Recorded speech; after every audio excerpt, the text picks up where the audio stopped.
আজিও দিল ভাগবত এসেছেন দয়াল পরম পিতা, করেছেন প্রেম বিতরণ।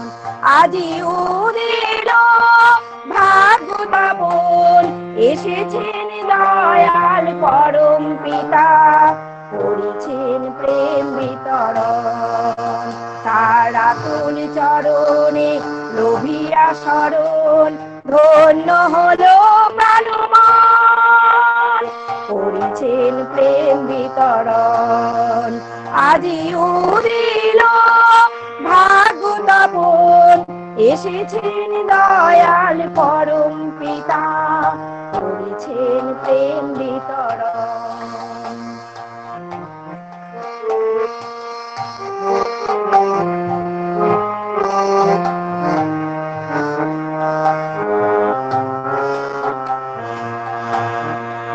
চড়িয়া আদি নাম ধরে ঘোর কাল জল ছিন্ন করে, চড়িয়া আদি নাম ধরে ঘোর কাল জল ছিন্ন করে, সংসার সিন্ধু দেব পারি, সংসার সিন্ধু দেব পারি, রুধিয়া জড়াও মরণ, ধন্য হলো প্রাণমন, করেছেন প্রেম বিতরণ। আজিও দিল ভাগবত এসেছেন দয়াল পরম পিতা, করেছেন প্রেম বিতরণ।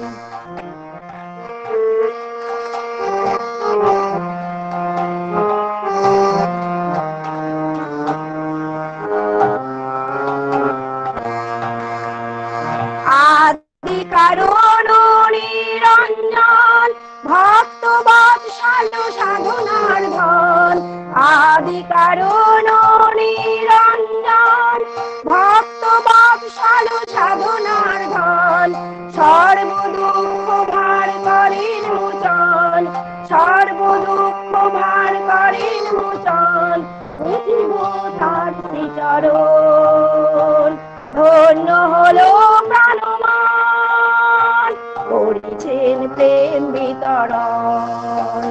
আজিও দিল ভাগবত এসেছেন দয়াল পরম পিতা, করেছেন প্রেম বিতরণ।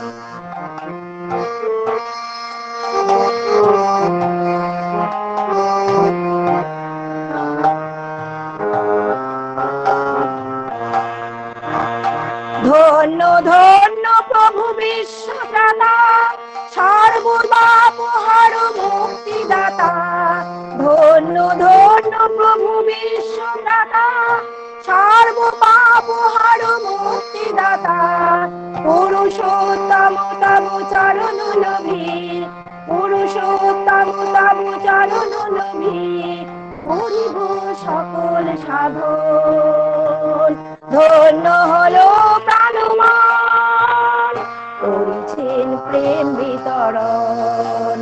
আজিও দিল ভাগবত এসেছেন দয়াল পরম পিতা, করেছেন প্রেম বিতরণ। তারা কুল চরণে লোভিয়া শরণ, ধন্য হলো প্রাণমন, করেছেন প্রেম বিতরণ। আজিও দিল ভাগবত এসেছেন দয়াল পরম পিতা, করেছেন প্রেম বিতরণ, করেছেন প্রেম বিতরণ, করেছেন প্রেম বিতরণ। জয় গুরু, সবাইকে জয় গুরু। জয় গুরু। খুব সুন্দর। ঠাকুর তো প্রেম বিতরণ করার জন্যই এসছেন। প্রেমটা ভালোবাসা পেতে গেলে তো ভালোবাসা দিতে হয়। তাই আমরা সেই সাধনায় ব্রতী। আমরা শুধু নিজে একা ভালোবাসা ভালো নিয়ে থাকবো না, তাকে আরো আরো আরো লোক যাতে ভালোবাসতে পারে সেই জন্য যে আশীর্বাদ আছে, সেই জন্য আমরা এই প্রেমকে আমরাও সবাই আমাদের সকল তাদের এই প্রেমের পরশে ঠাকুর তৃপ্ত হবেন, ঠাকুর আমাদের নিশ্চয়ই ভালোবাসবেন, তিনি তো আমাদের আলগে রেখেছেন। এর পরবর্তী আমরা একটি আবার আলোচনা খ্রিস্ট প্রসঙ্গে যাব। তা এর পরবর্তী আছেন শ্রদ্ধেয় শ্রী শৈবাল সাহারায়, কলকাতা থেকে। শৈবাল সাহারা আছেন? কলকাতা থেকে শ্রদ্ধেয় শ্রী শৈবাল সাহারায়। হ্যাঁ, জয় গুরু, জয় গুরু, জয় আচ্ছা, গুরু। হ্যাঁ, উনি আমাদের একটু 7-8 মিনিট, হ্যাঁ 7-8 আমাদের সময় তো একটু সংক্ষিপ্ত। হ্যাঁ, হ্যাঁ, হ্যাঁ, জয় গুরু। বলুন। শোনা জয় শোনা গুরু। যাচ্ছে তো, শোনা যাচ্ছে তো? হ্যাঁ, হ্যাঁ হ্যাঁ শোনা যাচ্ছে। হ্যাঁ। পরম দয়াল, পরম প্রেমময় শ্রী শ্রী ঠাকুর, জগৎ জননী শ্রী শ্রী বড়মা, পরম পূজ্যপাদ শ্রী শ্রী বরদা, পরম পূজ্যপাদ আচার্যদেব শ্রী শ্রী দাদা, পরম পূজ্যপাদ শ্রী শ্রী বাবাই দাদা, পূজনীয় শ্রী শ্রী অবিন দাদার রাতুল রাঙা চরণে আমার প্রণাম জানাই। এখানে উপস্থিত ভক্তমণ্ডলী, সুধীজন এবং মায়েদের স্বস্থানে আমার প্রণাম, আনন্দিত জয়গুরু। এই অনলাইন সৎসঙ্গে আমরা ভারতের বিভিন্ন প্রান্ত থেকে, ভারতের বাইরেও সারা পৃথিবী থেকে মানুষ অনলাইন সৎসঙ্গে সকাল থেকে রাত রাত অবধি প্রভুর নাম কীর্তন করছে, প্রভুকে স্মরণ করে তাদের জীবনের পাথেয়, যেটা এই প্যান্ডেমিকে আমাদের সৎসঙ্গীদের একটা বিরাট পাওয়া। আমরা আমাদের এই ব্যস্ত জীবনে সৎসঙ্গে গিয়ে 2 ঘন্টা প্রভুর নাম কীর্তন করার আমাদের সময় সব সময় হয়ে ওঠে না, কিন্তু এই অনলাইনে এই প্যান্ডেমিকে আমরা কিন্তু সেটা নিয়মিতভাবে প্রত্যেকে করে চলেছি, যেটা আমাদের একটা বিরাট শক্তির, আমাদের জীবনে একটা বিরাট শক্তির সমাবেশ ঘটায়। ঠাকুর বললেন, সত্তা সচ্চিদানন্দময়, অসৎ নিরতি সদাই। সচ্চিদানন্দের পরিপোষক যা, তাই ধর্ম। ধর্ম মূর্ত হয় আদর্শে, আদর্শে দীক্ষা আনে অনুরাগ, অনুরাগ আনে বৃত্তি নিয়ন্ত্রণ, বৃত্তি নিয়ন্ত্রণ আনে ধৃতি, ধৃতি আনে সহানুভূতি, সহানুভূতি আনে সংহতি, সংহতি আনে শক্তি, আর শক্তি আনে সম্বর্ধনা। তিনি সচ্চিদানন্দময়, তিনি হলেন প্রতিটি সত্তার অস্তিত্ব, তাই তিনি সৎ। তিনি প্রতিটি সত্তার চেতন দীপ্তি, তাই তিনি চিত। তিনি সবারই বর্ধন নন্দনা, তাই তিনি সর্বজন বিদিত আনন্দ। আর তাই তাকে ধরতে গেলে তাকে ধরতে গেলে তার দীক্ষা নিতে হবে। তাই তিনি বললেন, ধর্ম মূর্ত হয় আদর্শে। এই যা কিছু সব আদর্শকে অনুসরণ করতে, এই যা কিছুকে উপভোগ করতে গেলে আদর্শকে অনুসরণ করতে হবে। তাই ধর্ম মূর্ত হয় আদর্শে, আদর্শে দীক্ষা আনে অনুরাগ। যখনই আমরা তার দীক্ষা নিলাম, তার প্রতি অনুরক্ত হলাম, তাকে ভালোবাসার এই যে যাত্রা, এই যে জার্নি আমাদের শুরু হলো। আদর্শে দীক্ষা আনে অনুরাগ, অনুরাগ আনে বৃত্তি নিয়ন্ত্রণ। আর এই তার প্রতি ভালোবাসা থেকে যে 6টা বৃত্তি নিয়ে আমরা জন্মগ্রহণ করি, সেই 6টা বৃত্তি আমাদের ঠিক করতে হবে। আমরা সেই বৃত্তির অধীনে নিজের জীবনকে নিয়ন্ত্রিত করব, না আমরা সেই বৃত্তিগুলোকে নিয়ন্ত্রণ করে আমার জীবনের কাজে লাগাবো। এটা একমাত্র করতে পারে তিনি। তাই আদর্শে দীক্ষা আনে অনুরাগ, অনুরাগ আনে বৃত্তি নিয়ন্ত্রণ। তার প্রতি অনুরক্ত হলেই এই বৃত্তিগুলো অটোমেটিক্যালি সাবলিমেটেড হয়ে যাবে, ভূমায়িত হয়ে আমার কথা শুনবে। আর বৃত্তি নিয়ন্ত্রণ আনে ধৃতি। যখনই আমার বৃত্তি নিয়ন্ত্রিত হলো, বৃত্তি নিয়ন্ত্রণ আনে ধৃতি, ধৃতি মানে স্টেবিলিটি। আমার জীবন স্টেবল হলো, আমার চিন্তা ভাবনা এক জায়গায় স্থির হলো। সেই ঠাকুর বলেছেন, বি কনসেন্ট্রিক। ঠাকুর বলেছিলেন, রবার্ট ক্যানিং বলে ঠাকুরের একজন ভক্ত আমেরিকা থেকে ঠাকুরকে জিজ্ঞেস করেছিলেন যে, ঠাকুর আপনি খুব সহজ ভাবে আমাকে বলুন আমি কি করলে জীবনে প্রতিষ্ঠিত হব, কি করলে জীবনে আনন্দ সুখ পাবো? ঠাকুর বললেন বি কনসেন্ট্রিক।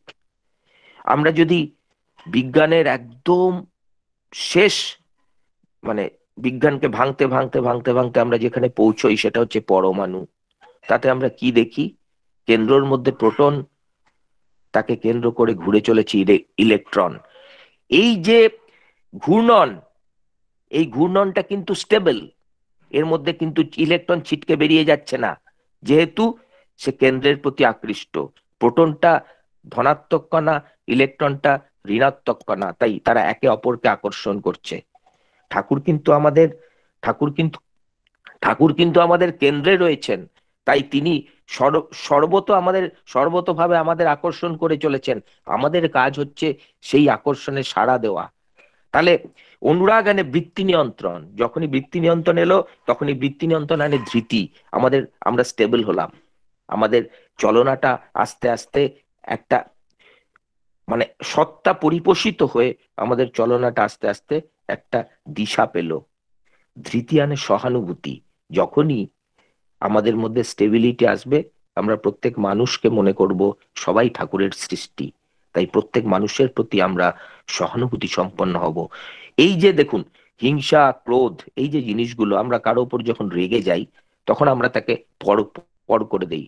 ঠাকুর ঠাকুর বলেছিলেন এই পৃথিবীটার মধ্যে আমার কাছে পর কেউ নাই, সবাই আমার আপন। তাহলে আমরা যদি তার মতো হতে চেষ্টা করি, তাহলে আমাদের মধ্যে এই সহানুভূতি আসতে হবে। সেটা যখনই আমাদের ধৃতি এলো, ধৃতি আনে সহানুভূতি, সহানুভূতি আনে সংহতি। কিছু মানুষ যখন একে অপরের প্রতি সহানুভূতি সম্পন্ন হয়, তখন তারা অর্গানাইজড হয়, কোঅর্ডিনেটেড হয়। এটা হচ্ছে সংহতি। আর সংহতি আনে শক্তি। একজন মানুষের যা শক্তি, 10জন মানুষ একসাথে মিলিতভাবে যদি কোনো কিছু করে, তার শক্তি 1000 গুণ বেশি। একজনের 1 গুণ, 10জনের 1000 গুণ, কিন্তু যেহেতু 10জন একসাথে মিশে গেল। আর শক্তি আনে সম্বর্ধনা। আমরা প্রত্যেকেই চাই জীবনে সফল হতে, আমরা প্রত্যেকেই চাই জীবনে আনন্দ উপভোগ করতে। এই এই আনন্দ উপভোগ করার জন্য, এই আনন্দ উপভোগ যখন আমরা আমাদের আনন্দ উপভোগের শেষ পর্যায়ে পৌঁছে যাই, সেটা হচ্ছে সম্বর্ধনা। আমরা তো আনন্দকে আমাদের জীবন দিয়ে সম্বর্ধিত সম্বর্ধিত করি। তাহলে ঠাকুরের দেখুন কত সহজ ভাবে 8টা স্টেপে উনি বললেন কি করে জীবনে মানুষ সাকসেস হয়। আমরা এখন বিভিন্ন গুরুকুল, বিভিন্ন জায়গায় মোটিভেশনাল ট্রেনিং, সব জায়গায় এই শেখানো হয় কি করে তুমি জীবনকে স্টেবল করে জীবনে তুমি আনন্দ পাবে। ঠাকুর আজ থেকে বহু বছর আগে বলে গেলেন ধর্ম মূর্ত হয় আদর্শে, সেখান থেকে শক্তি আনে সম্বর্ধনা। তো আমি আহ আমার নিজের জীবনের একটা ঘটনা বলি, তাহলে আমি আমি আমি বোঝাতে পারবো যে তিনি কিভাবে তিনি আমাদেরকে আহ আমাদের মধ্যে থেকে আমাদেরকে দয়া করেন। তিনি কি ঠাকুর বললেন যে আমরা যখন আমাদের প্রত্যেকটা কাজে তাকে মনে রাখি এবং তাকে নিয়ে চলার চেষ্টা করি, তখন আমাদের কোনো বিপদ স্পর্শ করতে পারে না। 2016 সালে আমি 16 সালে আমি ডিব্রুগড়ে ছিলাম। 2016 সালে 2015 সালে আমার একটা মেডিকেল, আমাদের প্রত্যেক বছর একটা করে মেডিকেল চেক আপ হয়, সেখানে আমার দেখা গেল আমার লিভারটা বড়, এনলার্জ লিভার। আর পেটের তখন অসুবিধাও ছিল। 2000 আপনাদের সবাই মনে আছে 2015 সালের শেষ থেকে 2016 সালের মার্চ এপ্রিল পর্যন্ত পূজ্যপাদ বাবাই দাদা বেরিয়েছিলেন 100 দিনের দীক্ষা পরিক্রমায়। আমি ডিব্রুগড় মন্দিরের পাশেই থাকতাম, একটি ঘরে ভাড়া। তো ডিব্রুগড় মন্দিরে তখন আমাদের একটা মিটিং হলো, মিটিং করে ঠিক করা হলো যে এই প্রোগ্রামটাকে মানে আমাদের আর এখন সবকিছু ভুলে এটার মধ্যে লেগে থাকতে হবে। তো আমরা 3 মাস খাওয়ার ঠিক ছিল না, ঘুমোবার ঠিক ছিল না। আমি ব্যাংকে যেতাম 10টার সময়, আমাদের জোনাল হেডকে আমি বলে দিলাম দেখুন আমি কিন্তু প্রতিদিন 6:30টায় বেরিয়ে যাবো। এমনিতে 8টা 8:30 অব্দি আমাদের থাকতে হয়, আমি কিন্তু 6:30টায় বেরিয়ে যাব। আমার কিন্তু এই 3 মাস, যতদিন না পর্যন্ত আমাদের জানুয়ারির লাস্টের দিকে একটা ডেট ছিল বোধহয় 27 তারিখ, তো এটা যতদিন না শেষ হবে আমি কিন্তু আহ কোনো আপনার দরকার হলে রবিবার এসে আমি কাজ করে দেবো, কিন্তু আমি 6:30টার পর আর থাকতে পারবো না। তো উনি বললেন ঠিক আছে। তো আমাদের একটা টিম করে আমরা যাজন করতাম, অর্ঘ কালেকশন করতাম, সারাদিন লেগেছিলাম এর পিছনে। ওই যে 3 মাস আমাদের দীক্ষা হলো, ভীষণ আনন্দ। দীক্ষা শেষ হয়ে গেল জানুয়ারি মাসে, আমি ফেব্রুয়ারি মাসে আমাদের সেই অ্যানুয়াল যেটা আমাদের ইয়ে হয়, হেলথ চেক আপ হয়, আমি সেখানে হেলথ চেক আপ করাতে গেলাম। তো যে ডাক্তার আমার সোনোগ্রাফি করেছিলেন উনি পরের বার সোনোগ্রাফি করতে এলেন। তো সোনোগ্রাফি করার পর বলছে আপনার সব ঠিক আছে। আমি বললাম ঠিক আছে, আমি তো আগের বার আপনার কাছেই করেছিলাম। বলে কি ছিল? বলে আমার তো এনলার্জ লিভার ছিল আপনি বললেন। তখন বলছে না, আপনার লিভার একদম ঠিক হয়ে গেছে, আপনার লিভারে কিচ্ছু নাই, কোনো অসুবিধা নেই, একদম ঠিক, কোনো এনলার্জমেন্ট নাই, কিচ্ছু নেই। আমি অবাক হয়ে গেলাম যে দেখুন, আমরা ভাবি যে আমাদের ভালো করে খাওয়া দাওয়া করলে, সবকিছু নিয়ম নিষ্ঠা ভাবে সবকিছু শরীরের যত্ন নিলে আমরা আমাদের শরীরকে ঠিক রাখতে পারবো।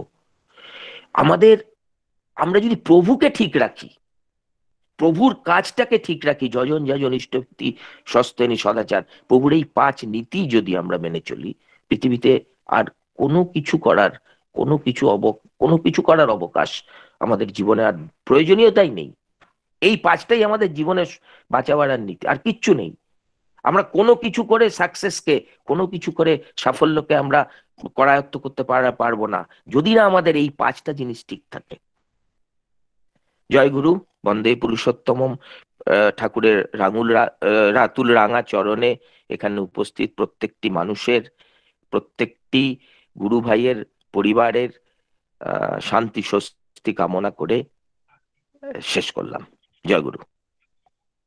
জয় গুরু। শ্রদ্ধেয় দাদা শ্রী শৈওয়াল সাহারায়, উনি পেশায় একজন ব্যাংক ম্যানেজার ছিলেন, বোঝাই গেল। তা উনি খুব সুন্দর ইষ্ট প্রসঙ্গ করলেন। ওনার ইষ্টচ্ছল মঙ্গল কামনা করি এবং পারিপার্শ্বিক সকলের মঙ্গল কামনা করি। উনি যে কথা বললেন সেখানে কথা দুটো সংস্কৃত শব্দ আছে, নিবৃত্তি প্রবৃত্তি। তা প্রবৃত্তির দাসত্ব যদি করি তাহলে আমার প্রবৃত্তির দিকেই ঝুলতে হবে, বিষয়ানুরাগ আমার আসবে। আর যদি নিবৃত্তির যদি হয় তাহলে ঠাকুর যে যে আদর্শের কথা বলছেন, তাহলে নিশ্চয়ই আমরা সেখানে আমরা ঠাকুরকে সুখ দিতে পারবো। দীক্ষা নিয়েছি, দীক্ষার মানে দক্ষ, অনেক কথা শুনছি আমরা, it's not a corona but Karuna grace. আমরা কতটা ভাগ্যবান আমরা আমাদের একটা সংকীর্ণতার বেড়াজালে ছিলাম, এখন আমাদের কতটা আমরা আমাদের পাসপোর্ট ভিসা বিহীন, আমরা সুদূর কানাডা থেকে আমাদের একজন শ্রদ্ধেয় দাদা বিজন দেবরায় বসে আছেন। উনি আজকে আমার ছুটির দিন, উনি প্রতিটি সঙ্গে যান।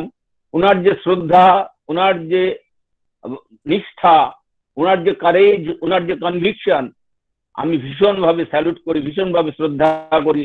এবং এই যে দাদা বললেন, এই ধাপগুলোতে একদিনে হবে না, আস্তে আস্তে হবে। এবং যদি হয় আবার একদিনই হয়, তার অলৌকিক অনেক কাহিনী, ঠাকুর অলৌকিকতা দিয়ে ঠাকুর অনেক ভাবে অনেককে দিয়েছেন।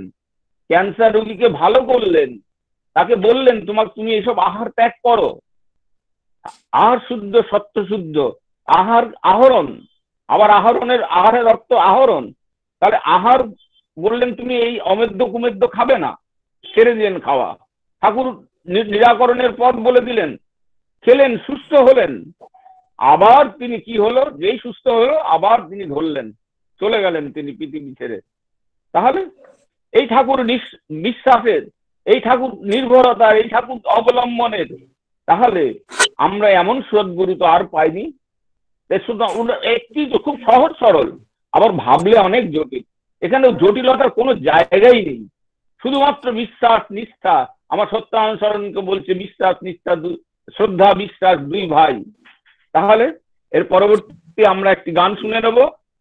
সুদূর গড়িয়া থেকে আছেন শ্রী বাপি চক্রবর্তী, আমাদেরকে একটু পরম পিতাকে একটু গান শোনাবেন একটু। জয় গুরু। হ্যাঁ, একটু গান পরিবেশন করি, তারপরে আবার একটু আলোচনায় যাব। আলোচনা যারা যারা আছেন একটু থাকবেন। আর আমার বিজন দাদা আছেন, উনি একটু পরে বলবেন, উনি আজকে ছুটির দিন, আমরা সবাই ওনার কথা একটু আস্বাদন করব। জয় গুরু। জয় গুরু। কি অপূর্ব অপ্রকাশ পরশ লাগিলা রে,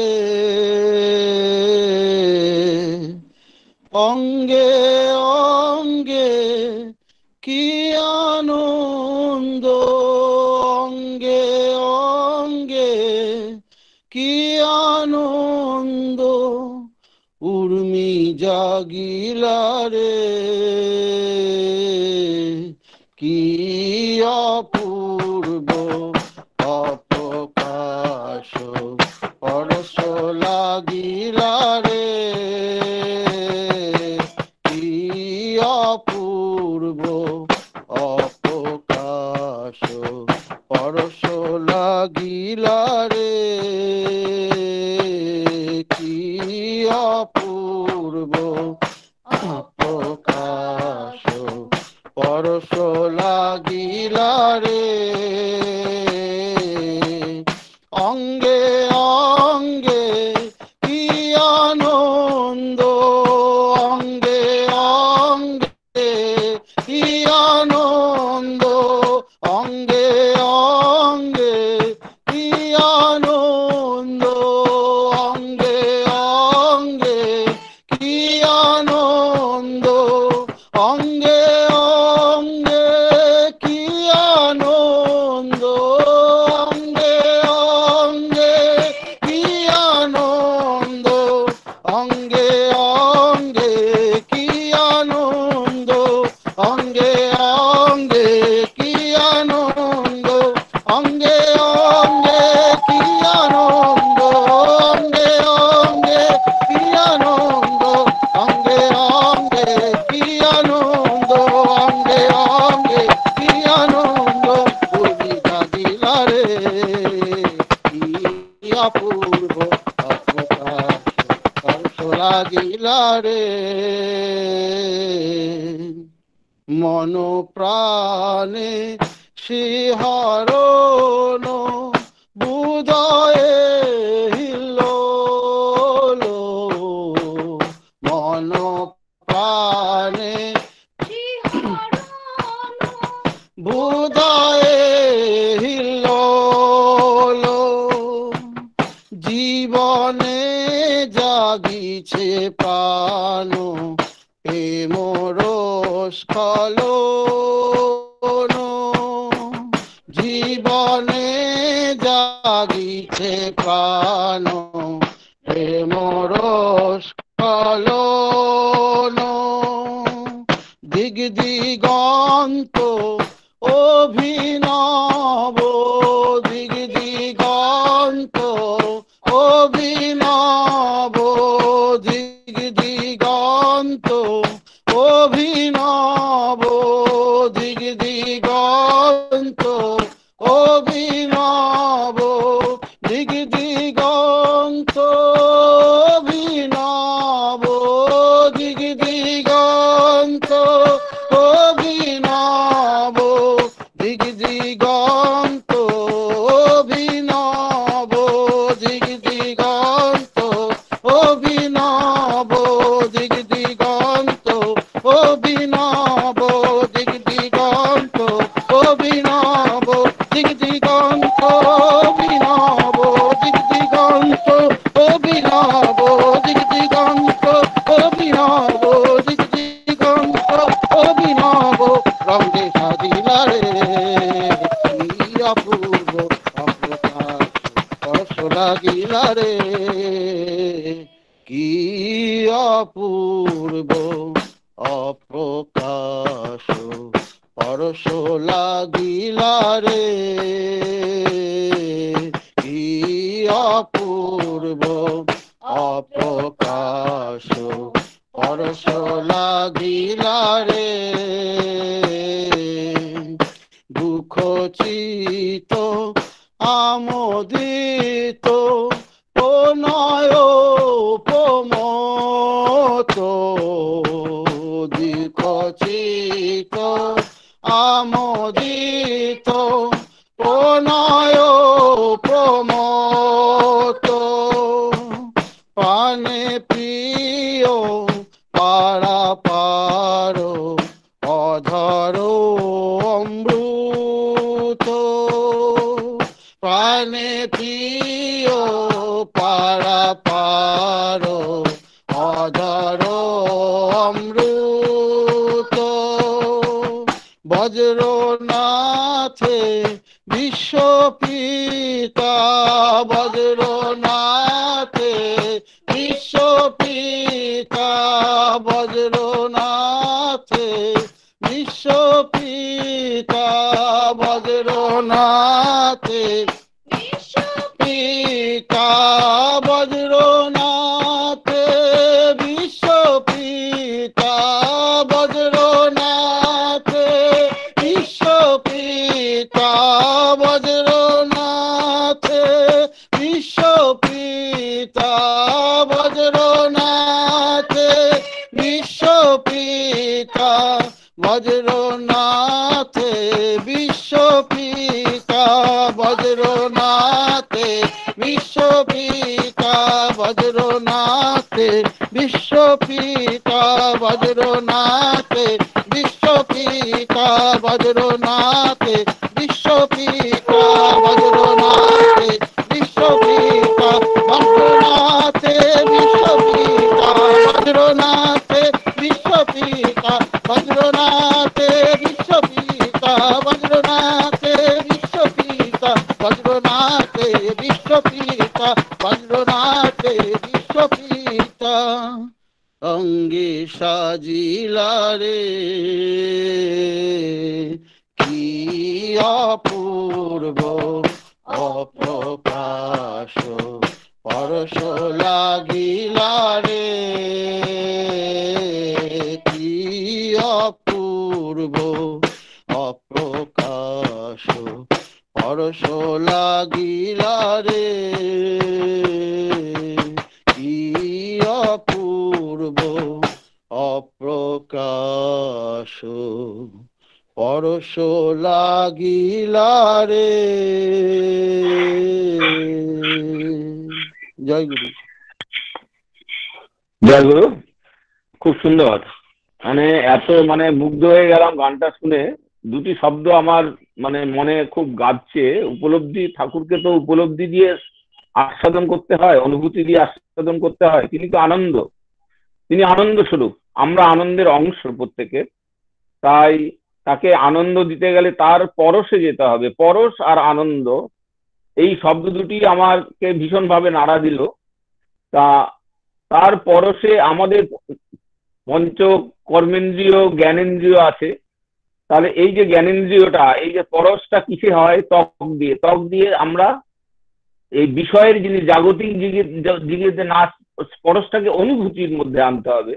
তাহলেই আমরা এই যে অনাবিল আনন্দ, শাশ্বত আনন্দ, সেই আনন্দের অধিকারী হবে। তাহলে এবং তিনিও পরম পিতা, তিনিও আনন্দে থাকবেন। আর আনন্দে থাকলেই তো সবকিছু আমাদের, আর কোন রকম এই রাগ, দেশ, হিংসা, মারামারি যা চলছে জগতে, যারা করছে, কিন্তু আমাদের সৎসঙ্গীরা, আমরা তো উই আর ফিলিং প্রাউড যে আমরা সৎসঙ্গীরা, আমাদের কত বিশ্বাস, কত শ্রদ্ধা, কত আনন্দে আমরা আছি। তাই এর পরবর্তী পর্যায়ে আমরা একটু আবার আলোচনা প্রসঙ্গে, ইষ্ট প্রসঙ্গে চলে যাব। তা আমাদের করিমগঞ্জ, সুদূর করিমগঞ্জ থেকে আছেন শ্রদ্ধেয় শ্রী নির্মল বিশ্বাস মহাশয়। আছেন দাদা? একটু নির্মল বিশ্বাস মহাশয়। হ্যাঁ, জয় গুরু দাদা। আপনি একটু 7-8 মিনিট ইষ্ট প্রসঙ্গ করুন। করিমপুর হবে না? আচ্ছা আচ্ছা, তাহলে আমার ভুল হয়ে গেছে লিখতে। হয়তো কালকে আমাকে বললেন ওভার দ্য ফোন, আমি নোট করলাম, তো হয়তো আমারই ভুল হয়ে গেছে। ঠিক আছে, জয় হোক। জয় গুরু। একটু প্রসঙ্গ করুন। জয় গুরু। শ্রী শ্রী ঠাকুরের চরণে শতকোটি প্রণাম, শ্রী শ্রী পরমার চরণে শতকোটি প্রণাম, প্রধান আচার্যদেব শ্রী শ্রী বর্দার চরণে শতকোটি প্রণাম, ও বর্তমান আচার্যদেব তার শ্রী শ্রী চরণে শতকোটি প্রণাম। এছাড়া ঠাকুর পরিবারের প্রত্যেকে শ্রীচরণে শতকোটি প্রণাম জানাই। উপস্থিত অনলাইন সৎসঙ্গের যারা শ্রদ্ধেয় মা এবং দাদারা আছেন, তাদেরও প্রণাম এবং রানন্দিত জয়গুরু জানাই। ঠাকুর সম্বন্ধে আমাকে বলতে বলা হয়েছে। আমার তো ঠাকুর সম্বন্ধে অত কিছু জ্ঞান নাই। এই অনলাইন সৎসঙ্গ শুনে শুনে তার থেকে যেটুকুনি আমি আহরণ করতে পেরেছি, তাতে বলতে গিয়ে যদি কোনো রকম ভুল ত্রুটি হয়ে থাকে ক্ষমা প্রার্থী এবং ক্ষমা করবেন আশা করি। আমার আগে দুই শ্রদ্ধেয় দাদা, তারা বর্ণাশ্রম থেকে আরম্ভ করে বর্তমান জীবনের সমস্ত কিছুর উপরেই তারা নিবেদন করে দিয়ে গেছে, সেইখানে আমার বলার কিছুই নাই। তবুও এইটুকুনি বলি, ঠাকুর আমাদের বলেছেন সর্বপ্রথম আমাদের দুর্বলতার বিরুদ্ধে যুদ্ধ করতে হবে। এর জন্য আমাদের বীর ও সাহসী হতে হবে। এগুলো করতে গেলে আমাদের ঈশ্বরের উপরে অগাধ ভালোবাসা এবং প্রেম রাখতে হয়। তার দিকে কনসেন্ট্রিক, যত বেশি তার নিকটতম হতে পারা যায় ততই বেশি তার উপরে টান আসে।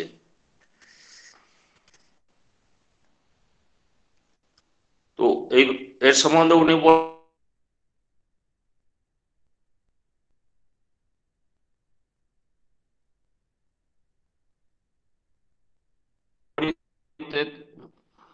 উষা নিশায় মন্ত্র সাধন, চলাফেরায় জপ,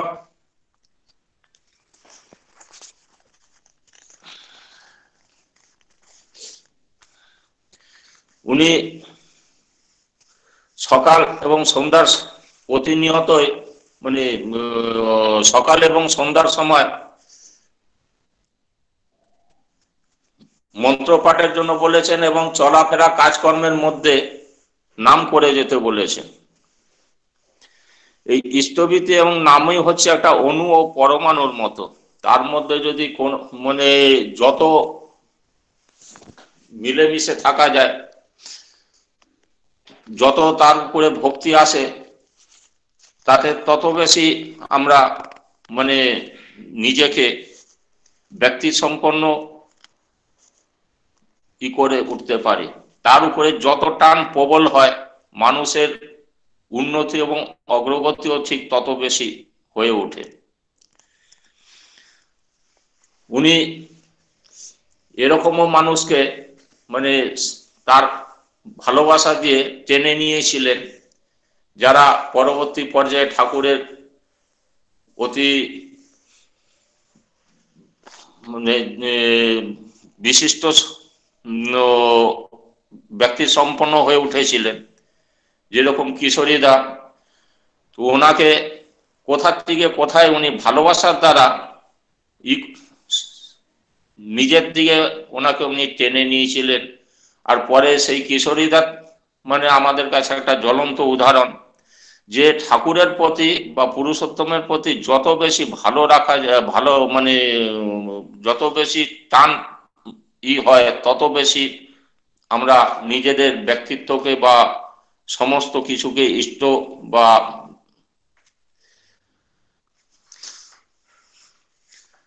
ইষ্টকেন্দ্রিক করে উঠতে পারি।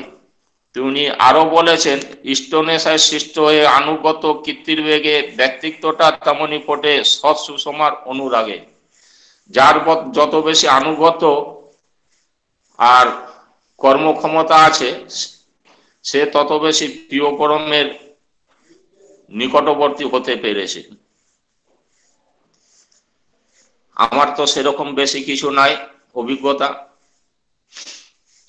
বলার মধ্যে কোন রকম যদি ভুল ত্রুটি থেকে থাকে ক্ষমা মার্জনীয়। উনিও বলেছেন, প্রত্যয় যার যত বেশি পাকা ব্যক্তিত্ব তার তত বেশি শক্তিশালী। যার যত বেশি ইষ্টনিষ্ঠা আছে তার আত্মবিশ্বাসও তত বেশি আছে। আমার তো যেহেতু অত বেশি কিছু নাই, আমি বলতেও পারছি না, তবে আমার জীবনের একটি ছোট্ট ঘটনা বলছি। সে অতীত, আমি যে ডিপার্টমেন্টে আছি, একবার আমি ইন্টারভিউ দিয়েছিলাম, সিলেকশনও হয়ে গিয়েছিলাম, কিন্তু আমাকে আমার ডিপার্টমেন্ট সিলেকশন লিস্ট 1-এ থাকা সত্ত্বেও মানে কল করেনি। বলেছিল কল লেটার পাঠাবে। 1982-তে আবার যখন সেই একই স্থানে ভর্তি করতে আসে, যখন ভর্তি হতে যায়, তো ইন্টারভিউতে কিছু জিজ্ঞেস করবে, কি জিজ্ঞেস করবে জানতাম না।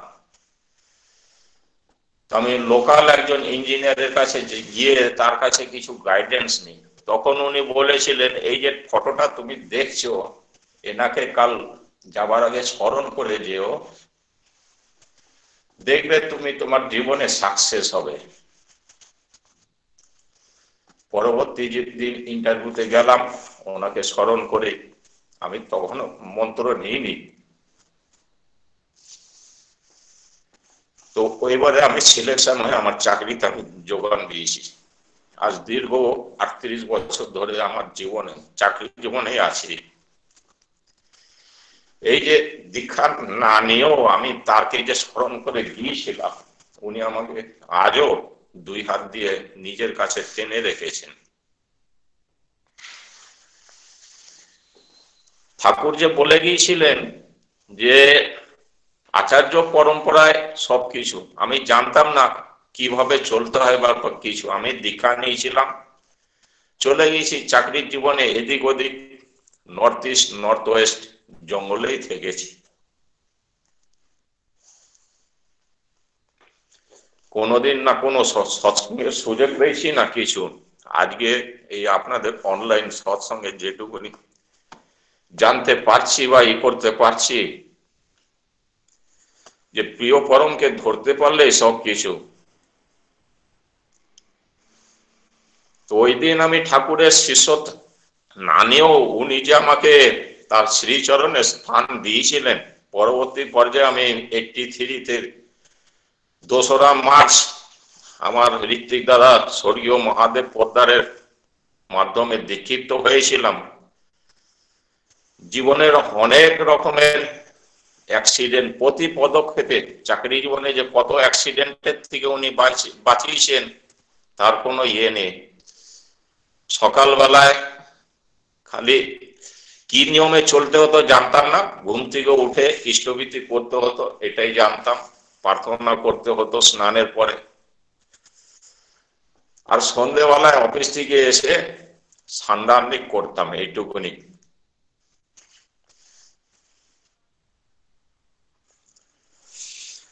ছোট্ট প্রথম অ্যাক্সিডেন্টের কথা বলি, যে উনি আমাকে কিরকম ভাবে বাঁচিয়েছিলেন। দীক্ষা নেবার 4 মাস পরে চাকরির জায়গায় আমি আছি, সকালবেলায় আমার অফিসার কমান্ডিং বলে গেলেন যে তোমাকে যেতে হবে অমুক ক্যাম্পে। তো আমি আমার সিনিয়রকে বললাম, দেখুন স্যার উনি তো বলে গেলেন, আপনি যদি আপনার সাথে আমাকে রেখে দেন তো তাহলে খুবই উপকৃত হয়। তো উনি বললেন ঠিক আছে তুমি আমার দিকেই থাকো, আমি আমি ওনাকে বলে দিব। তো সন্ধ্যের দিকে ছুটি করে যখন আমি ফেরত আসছি, বিএসএফ এর কনভয়তে যখন বসলাম, মানে পায়ে হেঁটে অত দূর আসবো, ওই গাড়ি আমাদের ক্যাম্পের সামনে থেকে প্রথম গেটে দাঁড় করালো না, পরের গেটে দাঁড় করাতে বললেও দাঁড় করালো না, বলতে বলতে 500 মিটার আগে গিয়ে দাঁড় করালো। ফের যখন আমি ফেরত আসলাম ক্যাম্পে এসে মুখ হাত ধুয়ে পূজা করে যখন মানে ঘুরছি চৌকির থেকে, একটা চেঁচামেচি হলো যে চাবি বার করো, গাড়ি নিয়ে যেতে হবে, অ্যাক্সিডেন্ট হয়ে গেছে।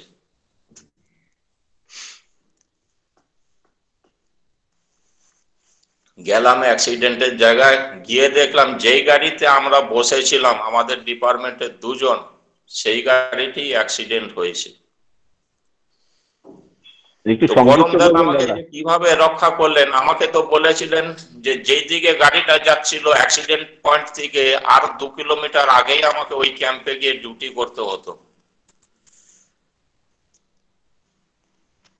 তো ওই গাড়ির মধ্যে টোটাল 3 জন ছিল, একজন তো স্পট ডেড হয়ে গিয়েছিল, আর 2 জন উন্ডেড হয়েছিল, একজন পরে ইম্ফলে গিয়ে মারা গিয়েছিল। তো এই যে পরম দয়ালের যে অশেষ কৃপা, তো আচার্য পরম্পরায় যে চলতে হয় সেটা আমার জানা ছিল না। আমি খালি নাম নিয়েছি, সকাল সন্ধ্যায় খালি প্রার্থনাই করেছি, আর কিছু না। জয় গুরু দাদা। 2004-এ যখন আমি যাই দেওঘর শ্রী শ্রী বাবাইদার চরণে নিবেদন করলাম আমার এই প্রবলেম। উনি আমাকে সৎসঙ্গের জন্য বলেছিলেন, আমি জানতাম না। আমি বলেছিলাম আমার চাকরির জীবনে অসুবিধা। উনি দুবার বললেন, দুবার আমি রিফিউজ করে চলে আসি।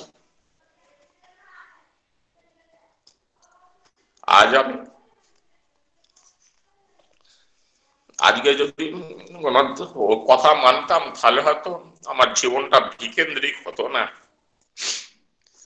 আজ ওনার সাথে দুবার দেখা করার জন্য, সোজা কথা বলার জন্য গিয়েছি গত বছর দুবার, কিন্তু পেলাম না সোজাসুজি ওনার সাথে কিছু কথা বলার জন্য।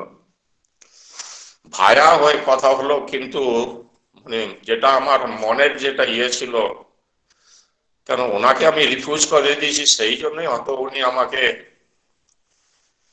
মানে ওনার চরণে আর ডাকছেন না। আমার বলার মধ্যে যদি ভুল থেকে থাকে, আরো আছে অনেক কিছু। তো ঠাকুরকে নিয়ে যারা চলছে, যারা ঠিক মতো চলতে পেরেছে, তারা ঠাকুরকে প্রতিনিয়ত এসে রক্ষা করেছেন। আর যারা এই যেরকম আমি মানে ঠাকুরের আজ্ঞা অবজ্ঞা করে মানে ফিরত এসছি, যার ফলে আজ আমি বিকেন্দ্রিক হয়ে পড়েছি। এই জন্য সবাইকে অনুরোধ করব, যারা দীক্ষা নিয়েছেন তারা ঠাকুরকে স্মরণ রাখুন, তার শ্রীচরণে নিজেদেরকে করুন। আমার বলার সেরকম ক্ষমতা না বা অভিজ্ঞতাও নেই। আমি এই 2016-20 অনলাইন সৎসঙ্গ শুনে শুনে ঠাকুরের সম্বন্ধে যেটুকুনি করেছি, তাতে এইটুকুনি করতে পেরেছি যে আমি 2004-এ ভুল করে এসেছি, ক্ষমা করবে। জয় গুরু। আবেগ আপ্লুত কণ্ঠে তিনি খুব সুন্দরভাবে আমাদেরকে ইষ্ট প্রসঙ্গ করলেন। আমাদের সময় খুব সংক্ষিপ্ত, তাহলে ওনার এই আবেগ ভরা কথা, এই ঠাকুরের শ্রী শ্রী ঠাকুরের কথা, ঠাকুরের কৃপার কথা আমরা নিশ্চয়ই আরো শুনছি, আমরা শুনবো। ঠাকুর তো আমাদের একদম মানে এটা প্রভেন যে ঠাকুর জীবন্ত। কথাটা বলি কেন জীবন্ত, তা এই কথাগুলো ইষ্ট প্রসঙ্গ শুনলেই বোঝা যায় যে ঠাকুর কেন জীবন্ত। তা এর পরবর্তী আলোচনায় আমরা যাব, খুব একটু সংক্ষিপ্ত আলোচনা। আমাদের শুধু গানাটা থেকে বসে আমার প্রতীক্ষারত রয়েছেন শ্রদ্ধেয় বিজন দেব রায় মহাশয়। তা এখন যারা আছেন তারা যদি একটু একটু সময় একটু বার করে দিই, তাহলে আমরা ওনাকে অ্যাকোমোডেট করে দেবো। নিশ্চয়ই আমাদের সময় হয়ে যাবে। তাই পরবর্তী শ্রী নীতিশ মুখার্জি রামপুরহাট থেকে, উনি মিনিট 8 বলুক একটু। শ্রদ্ধা শ্রী নীতিশ মুখার্জি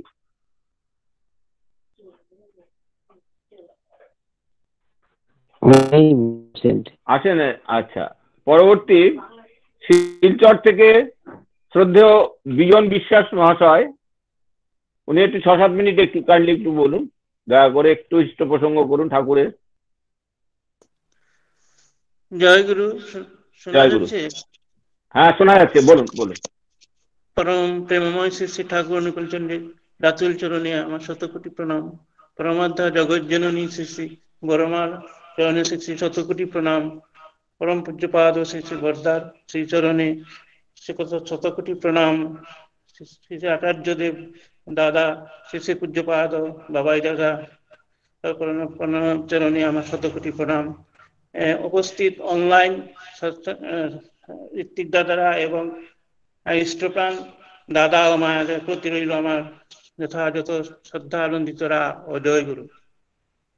ঠাকুর এর আলোচনা করতে অনেক অগাধ জানি, অনেক কিছু জানার আছে, বলার শেষ নেই।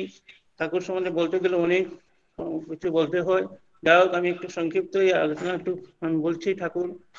ঠাকুরে আমাদেরকে প্রথমেই বলেছেন যে সদ্গুরুর শরণাপন্ন হও, সৎনাম মনন করো আর সৎসঙ্গের আশ্রয় গ্রহণ করো। আমি নিশ্চয় বলছি তোমাকে আর তোমার উন্নয়নের জন্য ভাবতে হবে না। এখানে আমরা ঠিক বলতে পারছি যে আমরা সবাই যদি আমরা সৎগুরুর শরণাপন্ন হই এবং ঠাকুরকে যদি আমরা মাথায় নিয়ে সবসময় আমরা চলতে পারি, সবসময় আমাদের কোনো উন্নয়ন কি আমাদের যে ওগুলা ভাবতে হবে না, উনি আমাদেরকে নিয়ে চলবেন। ঠাকুর আরেক তত্ত্বাংশ এখানে বলছেন যে তুমি লতার স্বভাব অবলম্বন করো, আদর্শরূপ বৃক্ষকে জড়িয়ে ধরো, সিদ্ধকাম হবে। এইখানটাই এখানে হচ্ছে কি আমরা আদর্শ স্বরূপ বলতে আমরা এসেছি ঠাকুরকে আমরা গ্রহণ করব এবং ঠাকুরের যে আদর্শ, যে ঠাকুর যে নীতি নির্দেশ দিয়েছেন, ওগুলো যদি আমরা যথাযথভাবে পালন করি, সেটা আমাদের কোনো ভাবতেই হবে না। আমাদের কোনো আমরা অতি ভাগ্যবান যে আমরা ঠাকুরের আশ্রয় গ্রহণ করেছি এবং আমরা ঠাকুরের পরম্পরা পেয়েছি। প্রথম শ্রী ঠাকুর এসেছেন, শ্রী বর্দা, শ্রী বাবাই দাদা, এখন আমাদের শ্রী অবিন দাদা। এই যে আমাদের পরম্পরা যে ঠাকুর দিয়ে গেছেন, ওগুলো যদি আমরা ঠিক যথাযথভাবে আমরা পালন করি, সেটা আমাদের কোনো চিন্তাই নেই, আমাদের কোনো মাথার উপরে কোনো থাকবে না, কোনো দুশ্চিন্তাই থাকবে না। এই করোনাকালে আমরা বুঝতে পেরেছি যে ঠাকুর আমাদের মাথায় ছিল বলে আমরা কোনো চিন্তাই করিনি, আমাদের কোনো কিছুই হয়নি। এতে তো লোক, কোটি কোটি লোক চিন্তা ভাবনা করছে বিশ্বে এই মহামারী, কিন্তু আমাদের যে যারা ঠাকুরের শরণাপন্ন আমরা সৎসঙ্গী যারা, তাদের তো কোনো চিন্তাই ছিল না। আমরা অনেক আনন্দে কাটিয়েছি। করোনা আমাদের যেমন করোনা এসেছে আমাদের কাছে, এই জন্য সবাইকে বলছি যেন সবাই ঠাকুর গ্রহণ করতে হবে। আমরা যারা সৎসঙ্গে এখন আমরা যারা ঠাকুরকে নিয়ে আমরা চলছি, আমরা আরো যেন ভালোভাবে ঠাকুরের শরণাপন্ন হতে পারে, আর যেন ঠাকুরকে আমরা ভালোবাসি। ঠাকুর বলেছেন ধরো করো পাও, যেমন ঠাকুরকে আমরা ধরতে হবে, ওনার আদর্শ যে ওনার যে পঞ্চনীতি, ওটাকে আমরা ঠিক মতো যদি আমরা পালন করতে পারি, ওটা আমরা ধরতে হবে। এবং ওটা আমরা প্রতি ঠাকুর যে আদেশ, ও আদেশটা যদি আমরা ঠিক পালন করতে পারি, আমরা সবকিছু আমরা পাবো। উনি বলছেন ঠাকুর সর্বপ্রথম আমরা ঠাকুরকে ভালোবাসতে হবে, ঠাকুরের প্রতি শ্রদ্ধা আনতে হবে, ঠাকুরের প্রতি ভক্তি আনতে হবে। আমরা যখন ঠাকুর বাড়িতে যাই, ওখানে গিয়ে আমরা কি দেখি? আমরা আদর্শ আচরণ দেখি, আমরা দেখি যে ওখানে কিভাবে আমরা আমাদের সমস্ত জীবনের আচরণগুলো আমরা শিখতে পারি। ওগুলো যদি আমরা সবসময় যদি আমরা ওগুলা করতে পারি, রপ্ত করতে পারি এবং আমাদের জীবনে যদি এটা প্রতিষ্ঠিত করতে পারি, তাহলে আমাদের কোনো চিন্তাই নেই। এর জন্য আমাদের সর্বপ্রথম কাজ হলো আমাদের ভিতরে ঠাকুরত্ব জাগিয়ে তুলতে হবে। আমাদের ঠাকুরত্ব যদি আমরা নিজের জাগিয়ে তুলতে, আমাদের কেউ কেন্দ্র নেই ঠাকুর। এই জন্য আমরা যদি সবসময় অর্থ জোশ ওইগুলো যেতেই আমরা থাকি, আমরা তো হবে না। কথা প্রসঙ্গে একজন ঠাকুরের কাছে এসে বসলেন, বললেন আমার তো সবকিছুই আছে, আমি কেন দীক্ষা নেব? তখন ঠাকুর বললেন যে প্রদীপ, যে আপনি প্রদীপ দেখেছেন, প্রদীপে কি থাকে? একটা বললে বললেন যে না, এটাতে একটা থাকে, প্রদীপ থাকে, ওটা একটা তেল থাকে, আর একটা কি থাকে, একটা সলতে থাকে। ঠাকুর বললেন আর কিছু থাকে? বলে না, আর তো কিছু দেখা যাচ্ছে না। না, আরেকটা থাকে, একটা কাঠি থাকে। ওই কাঠিটা যখন প্রদীপটা নিভে যায়, তখন কাঠি যে ওটাকে উস্কে দিতে হয়, তখন এটা আবার জ্বলে উঠে। ওই জন্য বলেছেন যে আমাদের যদি সমস্ত কিছু থাকে, ধন দৌলত টাকা পয়সা সমস্ত কিছু থাকে, কিন্তু আমরা যদি ঠাকুর কেন্দ্র হয়ে না আসলাম, দেখুন আমরা একদম না থাকে, পথ নিদর্শক যদি না থাকে, তো আমরা বাঁচবো কিভাবে? ওই জন্যই সবাই যারা এখনো ঠাকুরের শরণাপন্ন হয়, আমি তোমাকে বলবো যে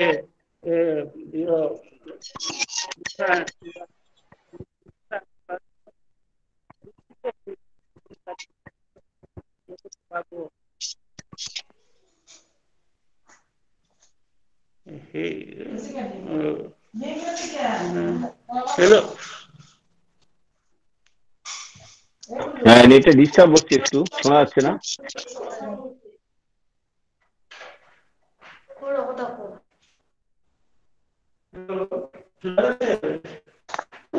হ্যালো, নিচে ডিস্টার্ব হচ্ছে। আচ্ছা জয়গুরু, কোনো কারণে নেটের বিঘ্ন ঘটেছে, হ্যাঁ, বিঘ্ন যাই হোক ঘটে উনি গেছে। খুব ভালো। আচ্ছা, আমি বলছি, আমি হ্যালো। হ্যাঁ আপনি শেষ করে দিন, হ্যাঁ করুন, ঠিক আছে।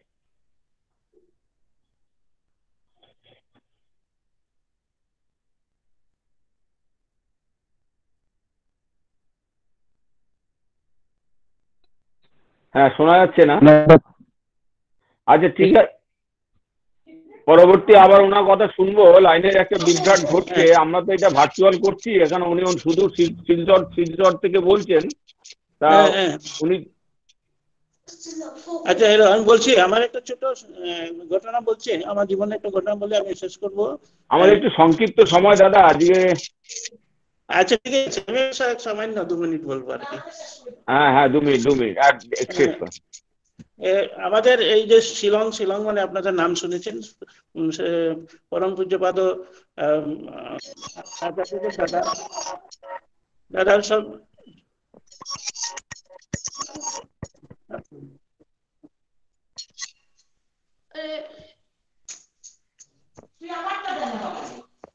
সপ্তাহ যায় ফোন করে। Hello, hello. লাইন বিঘ্ন ঘটছে, পাশের থেকে কথা আসছে।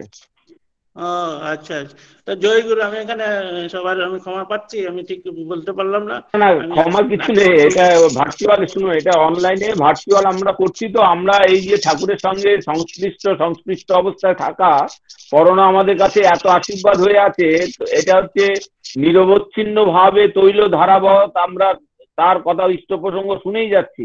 আপনার কাছ থেকে শুনলাম, আরো সারাদিন ধরে আরো শুনবো, রাতেও শুনবো, সবসময় ঠাকুর বলছেন ভাবা বলা করা, শুনছি আবার ভাবছিও, আবার মুখে মুখে দু একটা কথাও বলছি, তোতা পাখির মতো বলছিও, কিন্তু পড়ার ক্ষেত্রে এই জায়গাটাতে যে জোর দেওয়া, এটা দেখবেন যারা সত্যিকারের যারা বাস্তব করছেন, তারা কিন্তু প্রকৃতপক্ষে তারা ধন্য, এবং তারা কিন্তু তাদেরকে উন্নয়ন বলতে এটা আপেক্ষিক কথা। এক একজনের কাছে উন্নয়নটা এক এক রকমের, তা এক একজন ভাবুকের কাছে এক একজন উন্নয়ন, সুতরাং সে তার উন্নয়ন কে কি ভাবে উন্নত করতে চায়, এটা আত্মবিশ্লেষণের ব্যাপার আছে। তা ঠাকুর তো দেওয়ার জন্য প্রস্তুত, তিনি তো আলিঙ্গন বদ্ধ, তার কোলে যেতে হবে, তিনি আলিঙ্গন করবেন। আমরা পরবর্তী আলোচনা সুদূর বাংলাদেশ থেকে আমরা কি ভাগ্যবান, বাংলাদেশেরও আমরা সাধক সাধিকাদের পাচ্ছি, আমরা সৎসঙ্গীদের পাচ্ছি। শ্রদ্ধেয় শ্রী জয়চন্দ্র রায় বাংলাদেশ থেকে, উনি আমাদের একটু সংক্ষিপ্ত মিনিট সাথে একটু বলুক, পরে পরবর্তীকালে আবার উনার কথা শুনে নেব। আছেন শ্রী জয়চন্দ্র রায়? আছেন দাদা? জয়গুরু। জয়গুরু দাদা, বলুন, খুব সুন্দর, বলুন। পরম প্রেময় শ্রী ঠাকুরের শ্রীচরণ জানাই কোটি কোটি প্রণাম। প্রণাম জানাই জগৎ জগন্নী শ্রী শ্রী বড়মা শ্রীচরণে, প্রণাম জানাই পরম পূজ্যপাদ শ্রী বরদা শ্রীচরণে, প্রণাম জানাই আচার্যদেব শ্রী শ্রী দাদা শ্রীচরণে, তৎসহ গুরুকুলের প্রতিটি শ্রীচরণে। আজকের এই অনলাইন সৎসঙ্গে উপস্থিত শ্রদ্ধেয় দাদা এবং মায়েরা, সকলকে আমার আনন্দ জয়গুরু। আসলে ঠাকুরের কথা, ইষ্ট প্রসঙ্গ, এটা অতল সমুদ্রের মতো, এর কোনো তল খুঁজে পাওয়া যায় না। যতই শুনি, যতই বলি, ততই মনে হয় আরো বুঝি অনেক কিছু বাকি থেকে গেল। তো অনেকক্ষণ ধরেই শুনছিলাম দাদারা প্রত্যেকেই তাদের নিজেদের জীবনের কথা, তাদের অভিজ্ঞতা, ঠাকুরের দয়া, সব বিষয়ে দাদারা সুন্দর করে বলেছেন। আসলে এরপরে বলার কিছু থাকে না। তারপরেও যেহেতু আদিষ্ট হয়েছি, পরম দয়ালের কথা, অমৃত কথা কিছু পরিবেশনের চেষ্টা করছি মাত্র। আমরা ঠাকুর যখন পাবনাতে ছিলেন, তখন প্রায় প্রত্যেকেই জানেন কালীষষ্ঠী মার কথা। কালীষষ্ঠী মা ঠাকুরের আশ্রমের কাছেই থাকতেন। তো হঠাৎ করে তিনি 5-6 দিন আসছেন না। তো ঠাকুর প্রায় দিনই জিজ্ঞাসা করেন, এই কালীষষ্ঠীকে ডাকতো, ও আসছে না কেন? ঠাকুর তার বাড়িতে লোক পাঠাতেন, কিন্তু কালী ষষ্ঠী মা আসতেন না। 6-7 দিন পর যখন কালী ষষ্ঠী মা এলেন, তখন ঠাকুর বলছেন, এই তোকে বাড়িতে আমি কতবার লোক ডাকতে পাঠালাম, তো তুই তো আসলি না, তো কি এমন কাজ যে তুই আমার ডাককে উপেক্ষা করলি, আসতে পারলি না, আর আজ কি তোর সময় হলো? তখন কালী ষষ্ঠী মা বললেন যে ঠাকুর কি করে আসবো, যে পাশের হাট থেকে একটা গরু কিনেছিলাম 6,000 টাকা দাম, যে গরুটা বিক্রি করেছিল সে বলল সকালে 6 কিলো বিকেলে 6 কিলো দুধ দেবে, কিন্তু এনে দেখি যে তার গায়ে হাত দিতে পারছি না, বাটে হাত দেওয়াই যাচ্ছে না, শুধুই চাটি মারছে। তো আমার তো মন খারাপ হয়ে গেল, তাই কয়দিন তাকে নিয়েই ব্যস্ত ছিলাম বলে আপনার কাছে আসতে পারিনি। তা ঠাকুর তখন বললেন, তাহলে কি পেলি? এখন কি হলো, দুধ কি পেলি?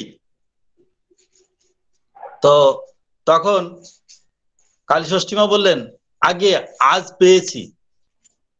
তাহলে কি করে পেলি? এই কদিন আপনার কাছে ঠাকুর আসতে পারিনি, আমি ওর গায়ে হাত বুলিয়েছি, মাথায় হাত বুলিয়েছি, এই কদিন ধরে হাত বুলোতে বুলোতে এখন একটু কথা শুনছে, যার কারণে আজকেই মাত্র দুধটা দোয়াতে পারলাম, আজকেই বাটে হাত দিতে দিল। তখন ঠাকুর বললেন, দেখলি তো শালা, কিভাবে ভালোবাসলে সবই হয়, একমাত্র ভালোবাসাই সবকিছু দিতে পারে। এই যে দেখ, পশুও কতটা ভালোবাসা বোঝে, তাকে ভালোবাসা দিলি তাই সে তোকে দুধও দিল। তা এই ঠাকুরের এই যে বলা, তা আমরা পরিবারের সকলে, আমরা যারা পৃথিবীতে আছি, ঠাকুরের যারা নাম নিয়েছি, যারা নেইনি, আমরা প্রত্যেকেই যদি তার কথা শুনে তাকে একটু ভালোবাসি, তাহলে তিনি আমাদের জন্য যে কি করতে পারেন, আমাদের জন্য যে তিনি কি দিতে পারেন, সেটা আমাদের চিন্তারও অতীত। তো আমরা তাকে নিয়ে, তাকে ভালোবাসার ভিতর দিয়ে তার নির্দেশগুলো প্রতিপালন করে আমরা প্রত্যেকেই হয়ে উঠব। যেহেতু আমাদের সময় সংক্ষেপ, দাদা বলছেন বারবার করে, তো আমি আর ছোট্ট একটা ঘটনা বলেই আমি আমার এই বক্তব্য শেষ করব। বাংলাদেশের সিলেট অঞ্চলের কথা আপনারা সবাই জানেন, সেখানে হচ্ছে চা বাগানের এলাকা, সেখানে আপনার নারকেল গাছ জন্মে না, কিন্তু আমাদের এক দাদা, তার নাম ছিল মদন দা, তিনি সেখানে ঠাকুরের নাম করে একটা নারকেল গাছ, নারকেলের চারা লাগালেন। বললেন যে ঠাকুর, যদি এই গাছে প্রথম যে নারকেল হবে সেটা আমি তোমাকে দেব। তো তখন গাছ লাগানোর পর তিনি তার পরিচর্যা করতে থাকলেন, আস্তে আস্তে গাছটা বড় হলো। যখন নারকেল হলো, প্রথম নারকেল পেড়েই তিনি সৎসঙ্গ দিলেন। তখন এখন যেমন যাতায়াতের সুব্যবস্থা আছে, তখন এতটা সুব্যবস্থা ছিল না। তিনি ঠাকুরকে চিঠি লিখে জানিয়ে সৎসঙ্গটা দিলেন। এবার সৎসঙ্গ দেওয়ার কয়েকদিন পরেই ঠাকুরের কাছ থেকে আর একটা চিঠি আসলো তার কাছে। ঠাকুর লিখেছেন, এই তুই যে সৎসঙ্গ দিলি, তা ওভাবে কি কেউ নারকেল খায়? দাদা নারকেলটা কেটে দিয়েছিলেন না, আস্ত দিয়েছিলেন। এখন বললেন, তোরা যেভাবে খাস আমাকেও সেইভাবে দিতে হয়, তা নাহলে আমি কি করে খাই বলতো? তো এই যে তাকে আমাদের পরিবারের একজন ভাবতে হবে, এবং আমরা ঠিক যেভাবে গ্রহণ করি তাকে দিতে গেলেও সেভাবেই দিতে হবে, নতুবা তিনি গ্রহণ করতে পারেন না। তো উপস্থিত সকলের আবারও শান্তি, স্বস্তি, কল্যাণ, মঙ্গল প্রার্থনা করে পরম দয়ালের শ্রীচরণের প্রণাম জানিয়ে আমার ছোট্ট কথা এখানেই শেষ করছি। জয় গুরু। জয় গুরু। শ্রদ্ধায় শির এই অহংকারের শিরটা অবনত হয়ে আছে। আপনাদের বাংলাদেশের ভক্ত সমাবেশ আমি জানি, ভীষণ ভীষণ ভক্ত ওখানে। তা বিশেষ করে তপতী মা বোধহয় আপনার সঙ্গে আপনার সহধর্মিনী। তা এই যে পারিবারিক বন্ডিংটা এবং আপনি যে একটা উদাহরণ দিলেন, আজকে তো অভিজ্ঞ জনাদের এইখানে সৎসঙ্গটা হচ্ছে। তা আমার একটা মনে পড়ে গেল যে ছোটবেলায় আমার মাও দুধ দোয়াতেন। দুধ দোয়ানোটা এটা একটা আর্ট আর কি, দুধ দুধ গাইয়ের থেকে দুধটা আনা। তা দেখতাম এরকম লাঠি টাঠি মারতেন। তা এই যে লাঠি মারাটা বন্ধ হলো এবং দুধটা পরে ঠিক আবার আমরা ঠিক সুন্দরভাবে তার কাছ থেকে দুধ পেলাম। এটা পেলাম ওই যে তখন দেখলাম পেছন দিয়ে হাওয়া দেওয়া, মশা কামড়াচ্ছে কিনা, তারপরে তাকে একটু আদর করা, পিঠের ইয়ের মধ্যে ইয়ের জায়গাটা, কোমরের জায়গাটা একটু ধরে ধরে, পিঠে কুজের জায়গাটা একটু ধরে ধরে আদর করা, গলার দিকে একটু বুলিয়ে দেওয়া। এই যে ভালোবাসাটা আমাদেরও একই প্রকৃষ্ট উদাহরণটা দিলেন আপনি। তা আমরা যদি ঠাকুরকে যদি এইটুকু সেবা, ঠাকুর তো এইটুকু চায় ভালোবাসার কথা, যদি আমরা ঠাকুরকে এইভাবে ভালোবাসতে পারি তিনি নিশ্চয়ই দেবেন। পরবর্তী আলোচনা আসছি। গড়িয়া থেকে আছেন শ্রদ্ধেয় শ্রী নীলাঞ্জন চৌধুরী, তিনি মিনিট 8 একটু বলুন। আমাদের এরপরে বিজনদা কানাডা থেকে আছেন, আমরা একটু শুনবো তার কথা। নীলাঞ্জন চৌধুরী। জয় গুরু দাদা। হ্যাঁ বলুন। জয় গুরু সবাইকে।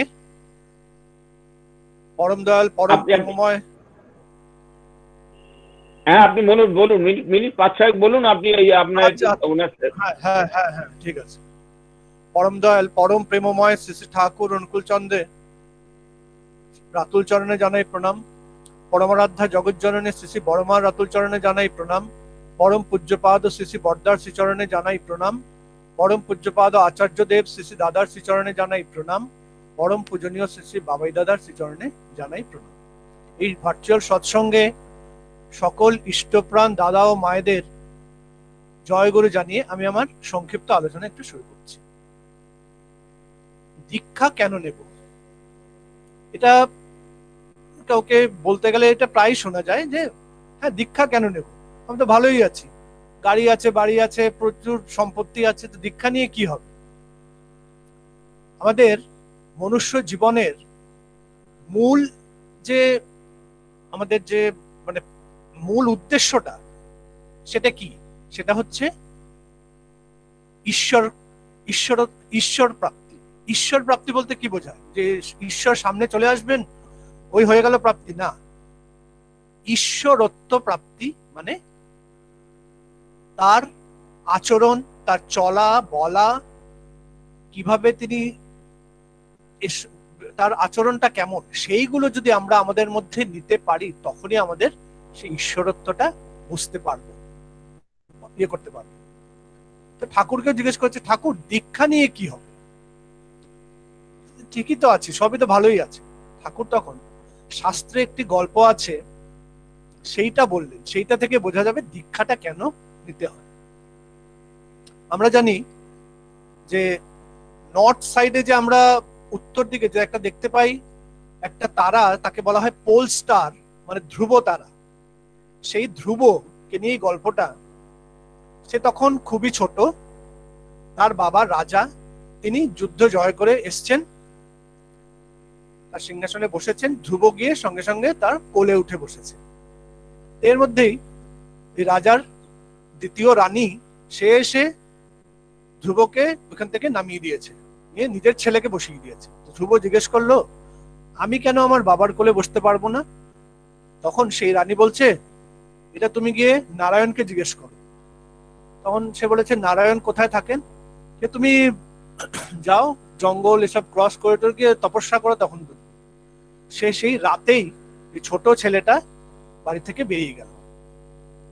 সে তো যাচ্ছে জঙ্গল পেরিয়ে, ভয়ানক জঙ্গল টঙ্গল এসব পেরিয়ে গিয়ে নারায়ণকে সে খুঁজে বের করবে, কোথায় আছে। সে জিজ্ঞেস করবে যে আমি কেন আমার বাবার কোলে বসতে পারবো না? সে তো যাচ্ছে। নারায়ণ শ্রী বিষ্ণু তিনি তখন নারদকে বললেন যে নারদ, এই যে ছেলেটা, ও আমাকে দর্শন করার জন্য আসছে, আমাকে দর্শন পাবে এই আশায় ও বেরিয়েছে, আসছে, কিন্তু আমি তো ওকে এইভাবে দর্শন দিতে পারবো না। তুমি তাহলে ওকে গিয়ে আগে সৎ মন্ত্রে দীক্ষা দাও, দীক্ষা দাও, গুরু হিসেবে তুমি তাকে দীক্ষা দাও। সৎ মন্ত্রে দীক্ষা হলে, আর গুরু কি? গুরু হচ্ছেন ঈশ্বরের সাকার রূপ। তো গুরু বিনা ঈশ্বরের দিকে যাওয়া যায় না। লালন ফকিরের একটি গানে আছে, গুরু বিনে বন্ধু নাইরে আর, গুরু অপারের কান্ডারি, গুরু ভব ঘরের কর্ণধার। গুরু ছাড়া আমরা ইয়ে করতে পারবো না, ঈশ্বরকে পেতে পারবো না। আর তিনিই তো সাকার রূপ, ঈশ্বর কিরকম আমরা জানি না, দেখিনি। তো গুরুকেই আমরা ধরে গুরুর সৎনাম গ্রহণ করে তাহলেই আমরা সেই সুন্দরভাবে জীবন যাপনটা করতে পারবো। এখানে আমরা দীক্ষা নিলাম, নিয়ে তারপরে কি দিলেন আমাদের? সর্বপ্রথম যে মোস্ট ইম্পর্টেন্ট সেটা হচ্ছে ইষ্টবৃত্তি। ইষ্টবৃত্তি একদম ঠিকঠাক সঠিক সময়, একদম যেমন ভাবে বলা আছে তেমনি ভাবে করলেই আমাদের জীবনে শান্তি, সুখ, আনন্দ সেটাই আসবে। এই প্রসঙ্গে একটি ছোট্ট ঘটনা বলে আমি আমার বক্তব্যটা শেষ করব। শ্রী ঠাকুর তখন দেওঘরে। তো এক দাদা, তিনি জামশেদপুর থেকে এসছেন, তিনি টাটাতে কাজ করেন, খুব বড় পোস্টে, প্রচুর টাকা পয়সা, সম্পত্তির কোনো ইয়ে নেই, শেষ নেই, কোনো অভাব নেই, কিন্তু জীবনে কোনো শান্তি নেই, পারিবারিক জীবনেও কোনো শান্তি নেই, সব সময় একটা ঝামেলা ইয়ে নিয়ে আছেন।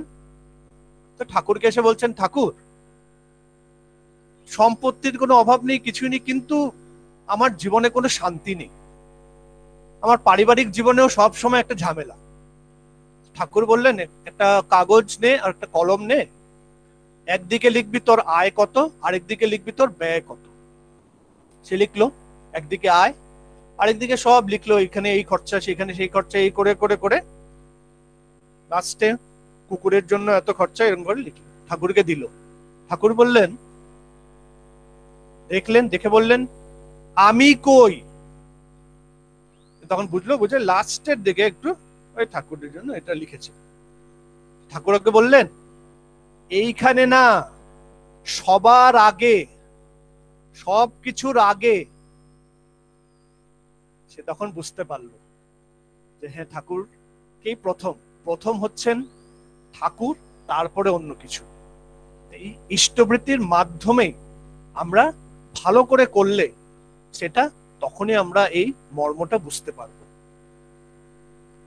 আমি এই এতটুকু বলেই আমি আমার এই ছোট্ট বক্তব্যটা এখানেই শেষ করছি।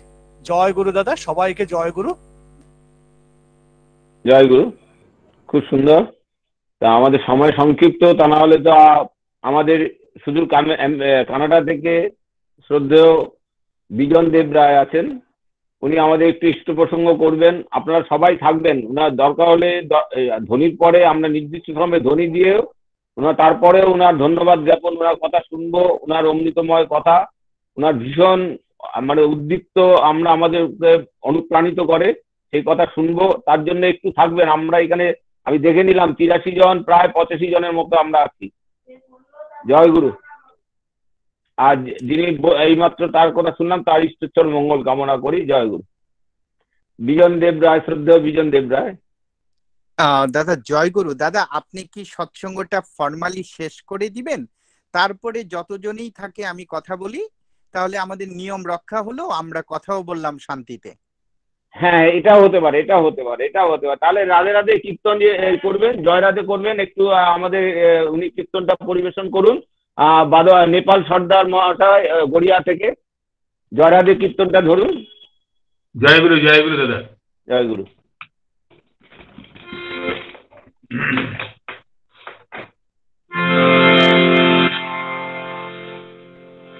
জয় রাধে কৃষ্ণ কৃষ্ণ গোবিন্দ গোবিন্দ বলে জয় রাধে রাধে কৃষ্ণ কৃষ্ণ গোবিন্দ গোবিন্দ বলে রাধে গোবিন্দ গোবিন্দ গোবিন্দ গোবিন্দ গোবিন্দ বলে সদা তারপরে জয় রাধে রাধে কৃষ্ণ কৃষ্ণ গোবিন্দ গোবিন্দ বলে সাররে ময় কপট চতুরি বলি বলি হরি হরি রাম পরম ব্রহ্ম জীবেরি মূল ধর্ম ধর্ম ধর্ম সাররে জয় রাধে রাধে কৃষ্ণ কৃষ্ণ গোবিন্দ গোবিন্দ বলে সাররে ময় ভবেন আশা হরি নামে সাররে রাধে গোবিন্দ নাম কি বরনে জড়িয়ে ধারণী সদান আসরে জয় রাধে রাধে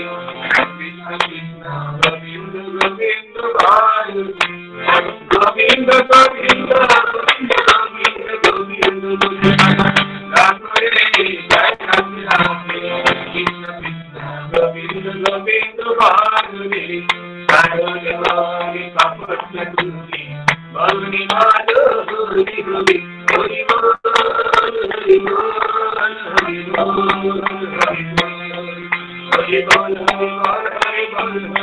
বল হরি বল হরি বল হরি বল হরি বল হরি বল হরি বল হরি বল হরি বল হরি নাম পরম হরি হরি ধর্ম ধর্ম হরে জয় রাধে রাধে কৃষ্ণ কৃষ্ণ গোবিন্দ গোবিন্দ বাজরে সাধনে বল ভাবেন আশা অজপনামি পাড়রে রাধা রাধা রাধা রাধা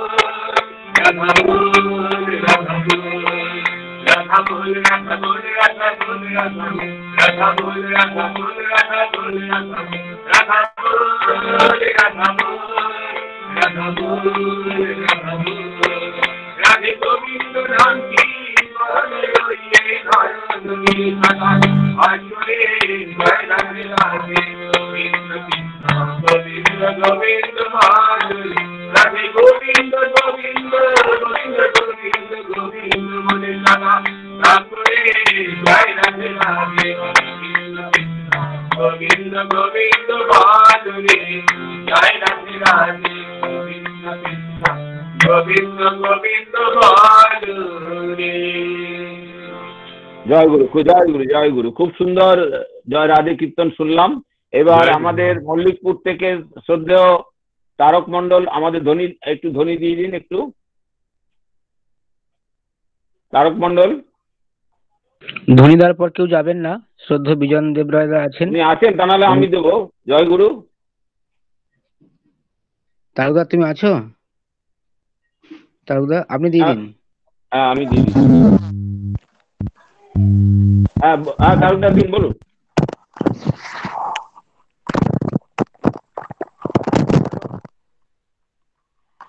কেউ যাবেন না, দরকার হলে আরো দু একজনকে ডেকে আনুন, আমরা খুব সুন্দর কথা শুনবো। আগে আগে আগে দাদা ধ্বনি দাও, তার ধ্বনি দাও। ধ্বনি দিন, তারকদা ধ্বনি দিন। আচ্ছা আচ্ছা। বন্দে পুরুষোত্তমম বন্দে পুরুষোত্তমম বন্দে পুরুষোত্তমম পরম প্রেমময় দয়াল শ্রী ঠাকুর অনুকূল চন্দ্র জি কি। পরম প্রেমময় দয়াল শ্রী ঠাকুর অনুকূল চন্দ্র জি কি। পরম প্রেমময় দয়াল শ্রী ঠাকুর অনুকূল চন্দ্র জি কি। পরমাধ্যা জগৎ জননী শ্রী বড় মা কি। পরমাধ্যা জগৎ জননী শ্রী বড় মা কি। পরমাধ্যা জগৎ জননী শ্রী বড় মা কি।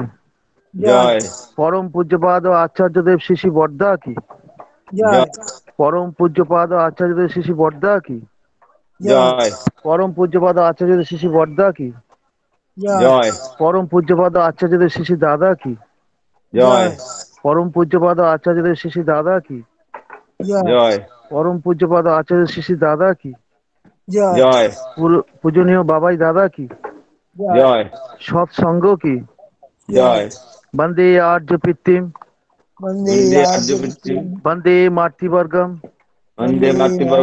বন্দে অহং কৃষ্টি দৈবতং বন্দে পুরুষোত্তমম বন্দে পুরুষোত্তমম বন্দে পুরুষোত্তমম বন্দে পুরুষোত্তমম বন্দে পুরুষোত্তমম বন্দে পুরুষোত্তমম। পরম প্রেমময় দয়াল শ্রী শ্রী ঠাকুর অনুকূল চন্দ্র জি কি জয় জয় গুরু সবাইকে। জয় গুরু জয় গুরু জয় গুরু সবাইকে। সবাইকে এখন জয় আমরা গুরু। সবাইকে জয় গুরু। জয় গুরু, হ্যাঁ সবাইকে হ্যাঁ, জয় জয় গুরু জয় গুরু অমরেশ জয় ভালো গুরু করে সবাই শোনা যাচ্ছে তো? জয় গুরু দিয়ে সবাই একটু মিউট করুন, সবাই একটু মিউট করুন, আমরা একটু কথা শুনে নিই। আমরা একটু ভাব বিনিময় পরে করব, আমাদের দাদাকে একটু বলতে দিন। একটু আমরা খুব সুন্দর কথা শুনবো, একটু অমৃতময় কথা শুনি। জয় গুরু বলুন শ্রদ্ধেয় বিজন দেব রায়। জয় গুরু। আমি ইন্ট্রোডাকশনে না গিয়ে ঠাকুরকে প্রণাম জানিয়ে শুরু করি। সবাইকে জয় গুরু। আমি অনেক দিন ধরে সোনাপুরে সৎসঙ্গে অ্যাটেন্ড করি, কিন্তু আজকে প্রতিজন বক্তার কথা শুনে আমি অনেক কিছু শিখে নিয়েছি। আমার কাছে মনে হয়েছিল সবারই আরো অনেক কিছু বলার ছিল, সময় আমাদেরকে সাপোর্ট করে নাই। আর আমি একটু লোভী ব্যক্তির মতো পেছনেই গেলাম। আমি যেহেতু একটু বেশি কথা বলি, তাই ভাবছিলাম যে আমি পরেই বলি।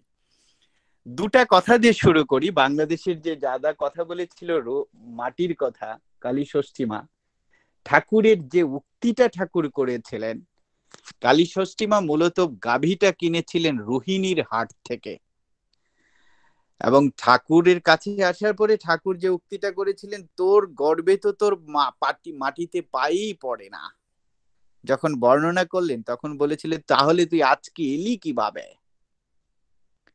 তখন দাদাটি যেভাবে বললো যে আমি ভালোবাসা করলাম, তখন ঠাকুর দুটা হাত উপরে তুলে বলেছিল জানোয়ার হলে কি হবে, প্রেম ভালোবাসা না দিলে ভেতরের মাল কেউ কাউকে দেয় না। This was the speech of Shri Thakur. তাই প্রেম এবং ভালোবাসা জন্ম নিতে হবে। প্রেম যদি না হয় তাহলে ভেতরের মাল কেউ কাউকে দেয় না। এইটা ছিল ঠাকুরের সেই দিনের কালী ষষ্ঠী মার প্রতিভক্তি। এবং শেষ দাদা ইষ্টভীতি নিয়ে কথা বলে, আমি পরিচিত শব্দগুলি নিয়ে খুব কম কথা বলি, যে এগুলি আমরা সবাই জানি, এগুলি আমাদের জীবনের প্রথম মন্ত্র। তারপরেও এক দাদা একদিন ঠাকুরকে বলেছিলেন, ঠাকুর এদেশে সাধুর অভাব নেই, মনীষীর অভাব নেই, ঋষির অভাব নেই, তারা সবাই নাকি ভগবানের পথ দেখাতে পারে, জীবন বদলে দিতে পারে। ঠাকুর তখন বলেছিলেন, কালকে সকালে উঠে তোর 30 দিনের ইষ্টভীতি একসাথে করে ওই সাধুর কাছে ইষ্টভীতির টুবলাটা দিয়ে বলবে যে তুমি আমার ভাগ্য এবং ঠিকুজিটা বদলে দাও। দেখবি তো ঠাকুর সেই সাধু কি বলে। ঠাকুর অনেকক্ষণ চুপ করে থেকে বলল, সেই সাধু নিশ্চিত বলবে বাপু এ আমি পারবো না, তবে তোমাকে ভাগ্য বদলানোর পথ দেখিয়ে দিতে পারি। আর যদি পরম পিতার কাছে কেন্দ্রভূত হও, তাহলে তোর যত পাপ আছে দে আমাকে, আমি মাথায় পেতে নিব, এসে পরম পিতা বলে দিবে। এবং তখন প্রফুল্লতা ছিল, এবং ঠাকুর চিৎকার দিয়ে বলছিল, এই প্রফুল্ল লিখে রাখ, কেউ যদি জীবনের হ্যান্ডেলটা আমার কাছে দেয়, আমি তার ঠিকতি গোষ্ঠী পরিবর্তন করে দিতে পারি, আর যদি না দেয় আমি কিছুই পারি না। আমার এই দু দাদার বক্তব্য থেকে আমার এই দুটা বলতে ইচ্ছা হলো, একটু অন্যরকম কথা বলি আজকে, সব ধর্ম নিয়ে কথা বলি, বক্তব্যগুলি অন্যরকম শোনা যাবে। ঠাকুর বলেছে প্রেম দরকার, ইসলাম ধর্ম বলেছে প্রেম দরকার, যিশু বলেছে প্রেম দরকার, বুদ্ধ বলেছে অস্তিত্বের শিহরণে ভালোবাসা দরকার। ভগবান যিশু একদিন বললেন, তোমার আদি পিতাকে দেখতে চাও, তাহলে তুমি আমার মাধ্যমে দেখো, আমাকে ছাড়া পিতা দেখা হবে না। ইসলাম ধর্ম বলেছে তুমি মুসলমান, তাতে কোনো লাভ নেই, তোমার ভেতরে যদি নবী এবং রসুলের প্রেম না থাকে, এবং তোমার ভেতর যদি আল্লাহর নামে পরিষ্কার পরিচ্ছন্ন না হয়, তাহলে আর যাই হোক তোমার জান্নাত যাওয়া হবে না। ঠাকুর এখানে কি বলেছে? ঠাকুর পুণ্যপতির প্রথম কথায় বলেছে, আমি চাই শুদ্ধ আত্মা। তাহলে কি হবে?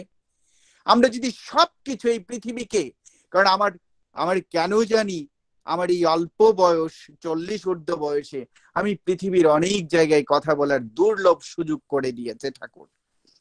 তাই আমি বিভিন্ন সাদা কালো সবার সাথে ঠাকুর নিয়ে কথা বলি, এবং আমার সৎসঙ্গে মুসলিম অনেকেই জয়েন করে, ওনারা দীক্ষিতও হয়েছে। তাই আমার কাছে মনে হয়েছে যে আজকে ঠাকুর যে কথাগুলি বলেছে, সবাই বলে কেন দীক্ষা নিব, তোমার ঠাকুরকে কেন ধরবো? তাদেরকে আমরা বুঝাবো কিভাবে? তাদেরকে বুঝিয়ে দিতে হবে যে আমি আমার ঠাকুরের কথা বলছে না, আমি যদি মুসলমান হয় তাকে নবীর কথা বলছে। সে যদি ভগবান যিশুকে ভালোবাসে তাহলে বুঝিয়ে দিতে হবে আমি যিশুর কথা বলছি, তবে এই মানুষটা প্রলুব্ধ হবে আমার প্রভুর কাছে আসতে। বলছে ঠিকই তো, আমি আমার প্রভু খুঁজে পাবো তার কাছে গেলে। ঠাকুর অনুরূপ ভাবে বলেছে যেটা নবী করিম বলেছিল, তোমার ভেতরে যদি রসুল এবং আল্লাহর নীতিতে পরিশোধিত না হয় তাহলে তুমি জান্নাতে যাবে না। ঠাকুর ঠিক সব পুণ্যপুঁথিতে বলেছে আমি চাই শুদ্ধ আত্মা, একদম অনুরূপ, আর কোনো অমিল নেই কোনো ধর্মের সাথে। ঠাকুর একদিন বলেছিল যে আমি আমার আমিগুলি কুড়াতে এসেছি, এটা পুণ্যপুঁথিতে বলেছে এবং অলওয়েজ ঠাকুর বলতো। কিন্তু তার আগে আমার আমিগুলিকে নেওয়ার আগে এই মানুষগুলি আমি যে তার অংশ এটা ভুলে গেছে। তখন কেষ্টদা প্রশ্ন করেছিলেন, ঠাকুর কেন ভুলে যায় মানুষ? এই মানুষগুলি তোমাকে ভালোবাসবে কিভাবে? ঠাকুর তখন বলেছিল, কেষ্টদা দুটি প্রশ্ন মানুষকে করতে হবে। এ যুগের মানুষ এত কথা নিতে পারে না, তাই এ যুগে আমি বনে জঙ্গলে গিয়ে তাদেরকে আমিত্ব জানার জন্য বলি নাই। দুটি প্রশ্ন আপনি করে যাবেন মানুষকে। কেষ্টদা বলল, ঠাকুর কি করব? বলবেন শুধু তার কাছে গিয়ে খুব আদরে খুব সোহাগে যে তুমি যে জীবন চালিত করছো, তুমি যে জিনিসের পাশে নিজেকে নিয়োজিত করছো, সংসার, সন্তান, ভালোবাসা, অর্থ, সামাজিক মর্যাদা, তুমি কি কোনোদিন প্রশ্ন করেছো ইজ ইট নেসেসারি?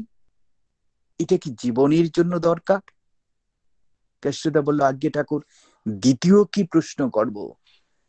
ঠাকুর আবার উচ্চারণ করলো, আপনি খুব আদরের সহিত বলবেন, তোমার জীবন, তোমার সংসার, তোমার অর্থ, তোমার সামাজিক মর্যাদা, মূল্যবোধ নিয়ে যে তুমি অবিচল আছো, ইজ ইট হেল্পফুল? এই দুটি প্রশ্ন তাকে করবেন। তুমি যা করছো তা কি দরকারি? আর তুমি যা করছো তা কি তোমার জীবনের জন্য হেল্পফুল? যদি খুব সোহাগের সহিত এই দুটি প্রশ্ন করতে পারেন তাহলে মানুষগুলি কেন্দ্র খুঁজতে আসবে, মানুষগুলি কেন্দ্রের দিকে ধাবিত হবে, অথবা জীবন বদলে ফেলবে। ঠিক অনুরূপ ভাবে ইসলাম ধর্ম বলেছে, তুমি রসুল রসুল করো মুখে, তোমার যদি পাপ থাকে হৃদয়ে, আর সেই পাপ প্রবৃত্তি যদি তোমার ইহ জাগতিক লীলাই তোমার লীলায়িত হয়, তাহলে তুমি তাকে খুঁজে পাবে না। তখন কেষ্টদা বলল, তাহলে মানুষ যদি পাপ করে তার গতি কি হবে ঠাকুর? ঠিক অনুরূপ প্রশ্ন, তাহলে তো তার নরক হবে, সে তো তোমার দেখা পাবে না, আপনাকে পাবে না ঠাকুর। ঠাকুর সেদিন বলেছিল, এই কথাটি কেষ্টদা বলা যায় না। অসাধারণ, এখান থেকে আমরা একটা জিনিস জানবো। ঠাকুর সেদিন বলেছে এই কথাটি কেষ্টদা বলা যায় না। আপনি একটা মানুষের কতটুকু দেখতে পারেন, একটা মানুষের জীবন এবং জীবন চলা দেখতে পারেন, কিন্তু আপনি তো জানেন না যে কোনো এক রাতে বা জীবনের কোনো এক মুহূর্তে সে এমন কিছু করে ফেলেছে যে বিধাতা তাকে গ্রহণ করে নিয়েছে। তো ইসলাম ধর্মে নবী করিম সাল্লাল্লাহু আলাইহি সাল্লাম একদিন সাহাবীদেরকে নিয়ে সেম গল্পটা বলেছিল। নবী করিম সাল্লাল্লাহু আলাইহি সাল্লাম সাহাবীদেরকে নিয়ে বসে আছে, উনাকে প্রশ্ন করা হয়েছিল যে হে নবী, যারা রোজা রাখে না, নামাজ পড়ে না, তাহা তো জাহান্নামে যাবে। তখন নবী করিম সাল্লাল্লাহু আলাইহি ওয়াসাল্লাম একটা গল্প বলেছিল যে দুটি বন্ধু, একটি নামাজি আর একটি নামাজ পড়ে না। নামাজি বন্ধুটা প্রতিদিন তাকে অনুরোধ করে, তুমি নামাজ পড়ো, দিনের খোঁজ নাও, পরকালে তুমি জান্নাতে যাবে, না হয়তো জাহান্নামে যাবে। একদিন, দুদিন, 3 দিন সেই নামাজি বন্ধুটার কথা শুনে না। রেগে নামাজি বন্ধুটা বলেছে, তুমি যে আমার কথা শোনো না, নামাজ পড়ো না, আল্লাহর কসম তুমি দুজকে যাবে। এই কথাটা শোনার সাথে সাথে বিধাতার পক্ষ থেকে মালাকুল মউত, যাদেরকে বলা হয় জান কবজের জন্য পাঠালেন, মৃত্যুর দেবতাকে আল্লাহ পাঠালেন। নবীর নিজের কথা হাদিসে উদ্ধৃত আছে। দুজন ব্যক্তির জান কবজ করে ফেললো, মৃত্যু হয়ে গেল। ডে অফ জাজমেন্ট ইসলাম ধর্ম বিশ্বাস করে। রুর হাসরের ময়দানে বিদ্যা প্রশ্ন করলো, এই ছেলেটিকে তুমি বলেছে আল্লাহর কসম তুমি দুজকে যাবে, তোমাকে এই বিচারের অধিকার কে দিয়েছে? তুমি তার কতটুকু অংশ জানো? তুমি কি জানো কোন এক রাত্রে হয়তো সে আনমনে আমার কাছে ক্ষমা চেয়েছে, আমি তাকে কবুল করে নিয়েছি। ঠিক অনুরূপ ঠাকুর বলেছে, বিচারের বার, শাস্তির বার আপন হাতে নিও না। আমরা কত আকপটে আমি বিজনকে মূল্যায়ন করি, আমি প্রলয়দাকে মূল্যায়ন করি, আজকের দাদার সঞ্চালনদার কোনো আচরণকে মূল্যায়ন করি, দাদাটি ভালো না, অমুকটি খারাপ। অদ্ভুত মিল। আমাদের যাজন হবে এবার বিশ্বব্যাপী, প্রতিটা ধর্মের। তাই ঠাকুর বলেছে এবার পঠন পাঠন তারা ধর্ম জানা যাবে না। প্রতিটা ধর্মের মূল বক্তব্য এক এবং অভিন্ন। গত কয়েকদিন আগে আমি একটা পেপার পড়ছিলাম, ইন্ডিয়ান পেপার পড়ছিলাম। একটি দাদা একটি গোডাউনে কাজ করে। উনার মেইন কাজ হচ্ছে লরি লুট করা আর আনলোড করা। তার স্ত্রী নেই, তার একটি সন্তান দাদু দিদার কাছে থাকে। শনিবারে বাড়ি ফেরে, রাতের বেলা বাড়ি ফেলে ছেলেটিকে কোলে নেয়, ঘুম থেকে উঠে জিজ্ঞেস করে, বাবা তুমি কেমন আছো, চকলেট বা খেলনা দেয়। আবার রবিবার বিকালে কাজে আসে। ছেলেটি ধীরে ধীরে বড় হয়। সেই কষ্ট করে দাদা তাকে শিবগঞ্জ ইঞ্জিনিয়ারিং কলেজে ভর্তি করে। ইঞ্জিনিয়ারিং কলেজে ভর্তি করার পরে ছেলেটি মানুষ বড় হয়, পরিচয় হয় একটি মেয়ের সাথে। মেয়েটি তাকে শর্ত দেয়, আমাকে বিয়ে করতে হলে তোমার কেরিয়ার করতে হবে। ছেলেটি পড়াশোনা করে, স্কলারশিপে আমারই পার্শ্ববর্তী দেশ আমেরিকা টেক্সাসে আসে। মেয়েটিকে নিয়ে এখানে থাকে, এখানের সিটিজেনশিপ হয়। বাবাকে চিঠি লিখে বা ফোন করে বলে, বাবা তুমি বৃদ্ধাশ্রমে চলে যাও, বৃদ্ধাশ্রমে যাও, তোমার এই কাজ করতে হবে না। বাবা উত্তর দেয়, খোকা তোর মা নেই, তুই আমার কাছে নেই, আমার এই লরি লোড আনলোড করা আমার জীবনের সাথে সয়ে গেছে। একদিন, দুদিন, 1 মাস, 2 মাস, 3 মাস ছেলেটার কখনো খবর নেয় না। হঠাৎ করে ছেলেটা 1.5 বছর পরে পাশের এক মানুষের মাধ্যমে ইমেল পায়, তার বাবা মারা গেছে। ছেলেটা শ্রাদ্ধ করতে বসে, তার বাবার ছবিটা দিয়ে যখন শ্রাদ্ধ করে, আমার বাবা মারা যাওয়ার পরে আমাকেও এখানে করতে হয়েছে। কথাটি গল্প হতে পারে, ছবি থেকে নাকি তার বাবা বলে নেয়, খোকা এত শ্রদ্ধা আমি চাই নাই। আমি যখন ট্রাক আনলোড করেছি খোকা, আমি যখন ট্রাক বুঝাই করেছি, আমি ক্লান্ত দেহে বাড়ি ফিরে গভীর রাতে ঘুম থেকে তুলে তোকে বুকে টেনে আমি জিজ্ঞেস করেছি, খোকা তুমি কেমন আছো? তুমি বাবা আমাকে কখনো জিজ্ঞেস করো নাই আমি কেমন আছি। খোকা আমি তোমাকে শিক্ষিত করেছি, মানুষ করতে পারি নাই। আমার কাছে মনে হয়েছে আজকের সৎসঙ্গে প্রতিটা মানুষকে বলে দিতে হবে যে আগে তুমি মূল্যবোধে মূল্যবান হও, আগে তুমি মানুষ হও, আর এই মানুষ হওয়ার জন্য বিশ্ব ব্রহ্মাণ্ডের মানুষ করার যে কারিগর তার সাথে সম্পর্কিত হও। উনি বলে দিবে কিভাবে বাবাকে বাবা বলতে হয়, মাকে মা বলতে হয়, সন্তানের সাথে মার আচরণে কিভাবে হয়, কিভাবে ভালোবাসতে হয়। যে ভালোবাসা তোমাকে টেক্সাসে নিয়ে এসেছে, একটি মানুষ একটি মেয়ের মুখ দর্শন দেখে তার তার দেহকে তুমি ভোগ করার জন্য তুমি বাবাকে ভালোবাসো নাই। ভালোবাসা মানে ভালোতে বাস করা। তুমি সাথী পেয়েছো কিন্তু ভালোতে বাস করতে পারো নাই বাবাকে নিয়ে। তাই ভগবান যিশু এই কথাটা বলেছে, তাকে যখন পায়ে পেরাগ মারা হয় ঠিক এই কথাটা বলেছে, আমি তোমাদের ছিলাম, আমি তোমাদের হয়ে এসেছিলাম, আমি তোমাদের মাঝে থাকার জন্য এসেছিলাম, আমি ভালোবেসেছিলাম, তোরা আমাকে ভালোবাসিসনি। আমি তোদেরকে ভালোবেসে হারানো ভেড়াগুলিকে আমি খুঁজে নিয়ে আমার কাছে রেখে দিয়েছিলাম।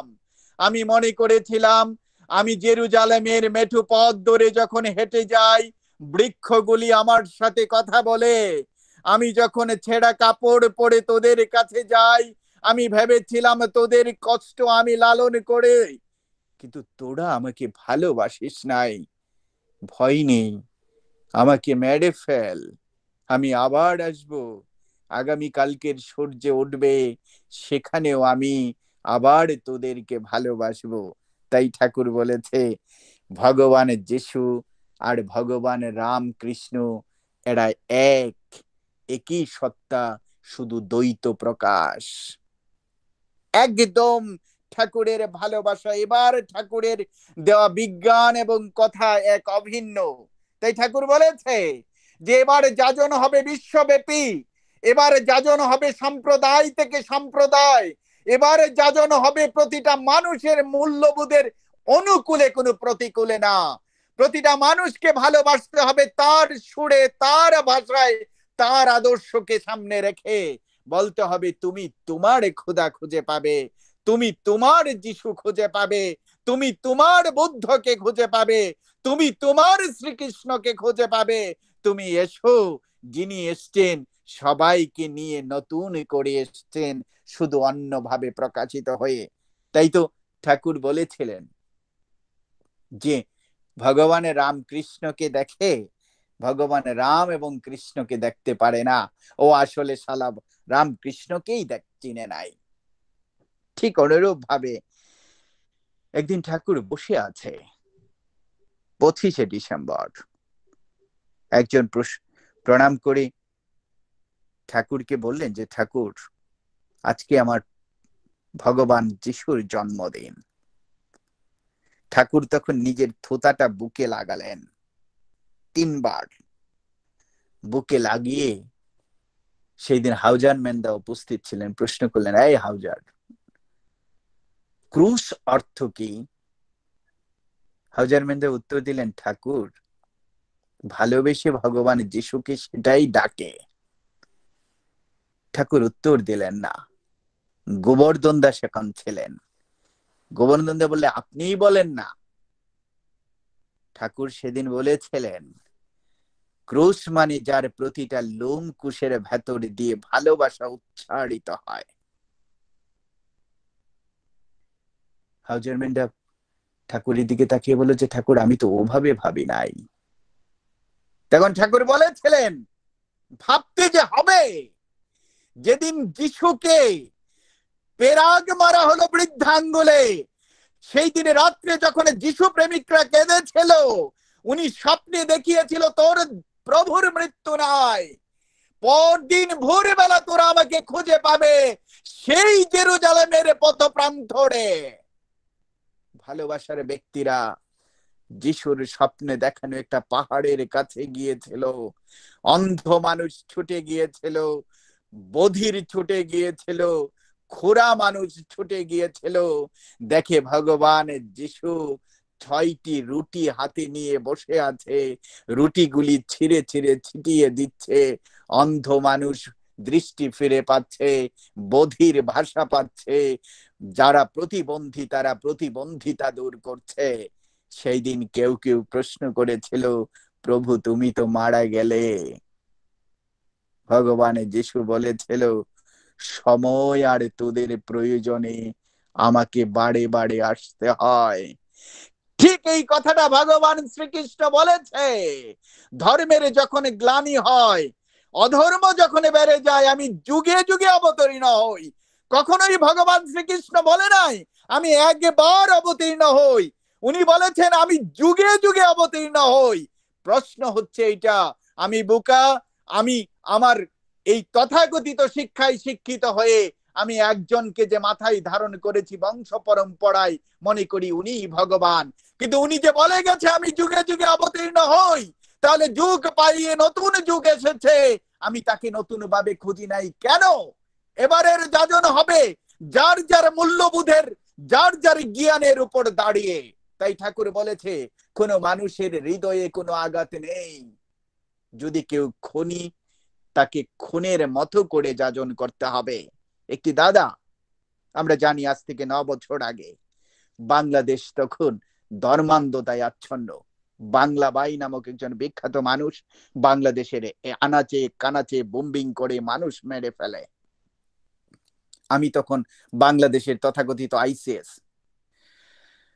আমি বিসিএস অফিসার হিসেবে সেইটার মানবাধিকারের একজন আমি সেক্রেটারি ছিলাম সেখানে। উনি ধরা পড়লেন, উনাকে বোম্বিং করা হলো, উনি আহত হলেন, উনাকে বিমানে করে ঢাকা নিয়ে গেল। আমাদের মানবাধিকারের একটা দল গেল উনার সাথে দেখা করার জন্য। আমি ছিলাম সেই টিমের ওয়ান অফ দ্য মেম্বার। উনার রক্তাক্ত বডি, আমি প্রশ্ন করলাম, তুমি এখন যদি মারা যাও তুমি কি চাও? আমার কাছে এখনো মনে পড়ে ঠাকুরের কথাটা। ঠাকুর বলেছিলেন প্রতিটা মানুষের ভেতরে একটা কোমল বাঁচা এবং বাড়ার অনুভূতি থাকে, ওই জায়গাটাই ধরে টান দিতে হবে। সে রক্তাক্ত চোখগুলি অনেক কষ্টে বড় করলো, করে তাকিয়ে বলেছিল, স্যার কখনো যদি আমি মারা যাই, বা এখনো যদি আমি মারা যাই, আমার স্ত্রীর সাথে যদি আপনাদের দেখা হয়, ওকে বলে দিবেন আমার ছেলেটা যেন কুরআনে হাফেজ হয়। আমার তখন দাঁড়িয়ে মনে ছিল আমার ঠাকুর কত জীবন্ত। যে মানুষটি অগণিত মানুষের লাশ নিয়ে খেলেছে, প্রতিদিন তার হাত লাল হয়েছে মানুষের রক্তে, সেই মানুষটা মৃত্যুর মুখোমুখি দাঁড়িয়ে বলে আমি অমানুষ, আমি মানুষের জীবন নিয়ে খেলেছি, কিন্তু আমার খোকা যেন কুরআনে হাফেজ হয়, সে যেন বিধাতার পথে থাকে। ঠাকুর বলেছিল প্রতিটা মানুষের ভেতরে বাঁচা এবং বাড়ার অনুভূতি থাকে। ওই অনুভূতি জ্বরে যদি টান দেওয়া যায় তাহলে অকেন্দ্রের দিকে ধাবিত হবে।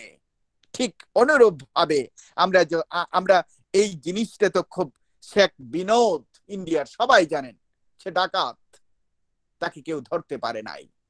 সে বিয়ে করেছিল একটা হিন্দু মেয়েকে। বিয়ের পরে তার বউ সন্তান সম্ভাবনা, বাচ্চা হবে, ড্রিমল্যান্ড ক্লিনিকে কলকাতাতে ভর্তি হয়েছিল। পুলিশ এই খবরটা পায়, পাওয়ার পরে এই ক্লিনিকটা ঘেরাও করে এবং ডাক্তারের ড্রেসে পুলিশ এটাকে ইন করে, তার সেই প্রসব যন্ত্রণায় আক্রান্ত তার স্ত্রীকে বলে তুমি স্বামীকে ফোন করো, করে বলো তোমার ছেলে হয়েছে। স্ত্রী স্বামীকে ফোন করে বলে আমাদের একটি ছেলে সন্তান জন্ম হয়েছে। পুলিশ বলে বলো দেখা করতে এসে, এবং অস্ত্র ছাড়া যেন আসে। স্ত্রী বলল তুমি এবার এসো, এবার অন্তত বাবা হয়ে এসে ছেলেটাকে দেখে যাও। সেই দুর্দর্শ বিনোদ, শেখ বিনোদ বলেছিল এবার আমি আসব আমার ছেলেকে দেখার জন্য। তার দুই পকেটের দুটা আর্মস বন্ধুকে দিয়ে ক্লিনিকে ঢুকলো। সদ্য জন্ম দেওয়া শিশুটিকে কোলে নিয়ে সে চুম্বন কাটছে আর বলছে আমি তোর বাবা। পুলিশ এসে তাকে অ্যারেস্ট করলো, এখন সে দমদম জেলে আছে। আমার কাছে মনে হয় এই ঠাকুর এই জন্য এই পৃথিবীতে এসছে, এবার অন্যভাবে অন্য মোড়কে। ঠাকুর এসে কিন্তু একেবারে উচ্চারণ করে নাই যে আমি সাধু পরিত্রাণ করতে এসেছি। ঠাকুর জানতেন প্রতিটা মানুষের ভেতরে আমি বিজন, আমার ভেতরে একটা পশুত্ব আছে, এই কলিযুগ পশুত্বের খেলাই লেলিহান। তাই ঠাকুর বলেছে আমার ভেতরে, প্রতিটা মানুষের ভেতরে একটা কোমল বিজন লুকিয়ে আছে, ওই জায়গাটাই বলে টান দিতে হবে। সেই বিনোদ সেই কিছু মুহূর্তের জন্য সে অস্ত্রবিহীন শুধু বাবা হয়েছিল, তার কাছে যদি পৌঁছে দেওয়া যায়, বিনোদ তুমি বাবা হয়েই থাকো, তুমি তার সন্তানকে, তোমার সন্তানকে ভালোবাসো, আমি দৃঢ়ভাবে বিশ্বাস করি এই বিনোদ একদিন ভালো মানুষ হয়ে ফিরে যাবে। তাই প্রতিটা ধর্মের এবারের মূল কথা প্রেম, শুধু প্রেম। তাই এবারের ঠাকুর পরম প্রেমময়, এখানে প্রেমের খেলা চলে। তাই ঠাকুর বলেছে এখানে মৃত্যুর মৃত্যু হয়ে গেছে, এখানে জীবন, আমরা অনেকেই বলি যে আমি জীবন অন্তিমে পৌঁছে গেছি।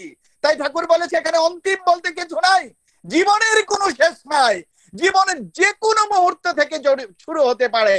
হেমচন্দ্রদা, হেমদা যখন গিয়েছিল ঠাকুরের, ওরা কেউ খুব অল্প বয়সে ঠাকুরের কাছে যায় নাই, এবং ওদের কারো চরিত্রই ধোয়া তুলসী পাতা ছিল না, বাট এক একজন ঠাকুরের বিশ্ব দর্শন দেখেছে।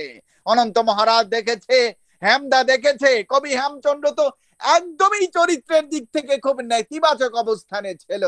ঠাকুর তার পূর্ব কি কি করেছে সব করেছে, বাট হেমদা কবি হয়ে গেছে, ঠাকুরকে পেয়েছে। আমরা জানি স্বামী বিবেকানন্দ, যার কথা বলে আমাদের রামকৃষ্ণ পরমহংসদেবের ভক্তরা লেলিহান, মৃত্যুর এক মুহূর্তে আগেও তার মনে কিন্তু প্রশ্ন ছিল, যখন ক্যান্সারে মারা যাচ্ছেন, আমরা জানি ক্যান্সার কত মারাত্মক, ভগবান রামকৃষ্ণ পরমহংসদেব শ্বাস নিতে পারছে না, এই অবস্থায় যখন নরেন নরেন বলে মনে মনে ডাকছে, মা শারদা পাশে, নরেন এসে উপস্থিত। প্রভুর এই অবস্থা দেখে তার মনে প্রশ্ন, তখনও প্রশ্ন, মৃত্যুর আগে মুহূর্তে, তুমি কি ভগবান? তুমি যদি ভগবান হও তাহলে তোমার এই অবস্থা কেন? শেষ নিঃশ্বাস নেওয়ার আগে বলে গেছে, হে নরেন, যেই রাম সেই কৃষ্ণ, সেই আমি তো রামকৃষ্ণ, তবে তোর তথ্যগত দিক থেকে নয়। তুই যদি পুঁথিগত বিদ্যায় তুই বিবেচনা করিস, সেই সত্য এবং ত্রেতা যুগের পুঁথি পড়ে তুই আমাকে জাস্টিফাই করিস, তাহলে তুই নরেন আমাকে চিনতে পারবি না। যেই রাম সেই কৃষ্ণ, আমি সেই রামকৃষ্ণ, তবে তোর পুঁথিগত দিক থেকে নয়। মৃত্যুর পরে নরেন স্বামী বিবেকানন্দ হয়। যখন মা কাঁদে তখন শেষ কথাটি বলে গিয়েছিলেন, তুমি তোমার হাতের বাজু ভেঙো না, আমি অচিরেই আসবো। এবার আমি সংসার করতে পারি নাই, আবার আসবো সংসার করার জন্যে, আবারও ব্রাহ্মণের কুলে সেই বায়ুকুনে আবার জন্ম নিব, সেই সম্বলপুর ঘাটে। এগুলি আমাদের সবার জানা। আমরা যেভাবেই ঠাকুরকে এবার জাস্টিফাই করি না কেন, এবার ঠাকুর ইউনিভার্স। নবী করিম সাল্লাল্লাহু আলাইহি সাল্লাম যখন এসেছিলেন, আমি কখনো ওভাবে নাই, আমি অনেক ইসলামী সম্মেলনে কথা বলি ঠাকুরের কৃপায়, একটা কমিউনিটির জন্য। ভগবান শ্রীকৃষ্ণ যখন এসেছিলেন তখন ধর্ম প্রতিষ্ঠা করার জন্য যুদ্ধ হয়েছিল।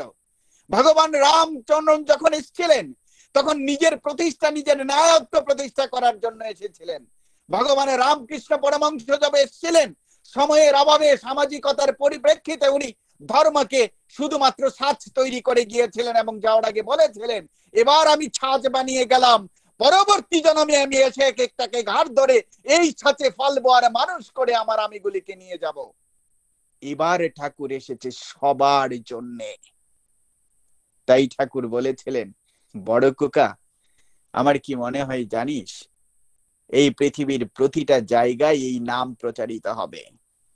অনেকক্ষণ চুপ থেকে ঠাকুর চিৎকার দিয়ে বলেছিল, বড় কোকা, তুই দেখে নিস এই পৃথিবীর যতটা জায়গা আছে সব জায়গায় এই নাম হবে।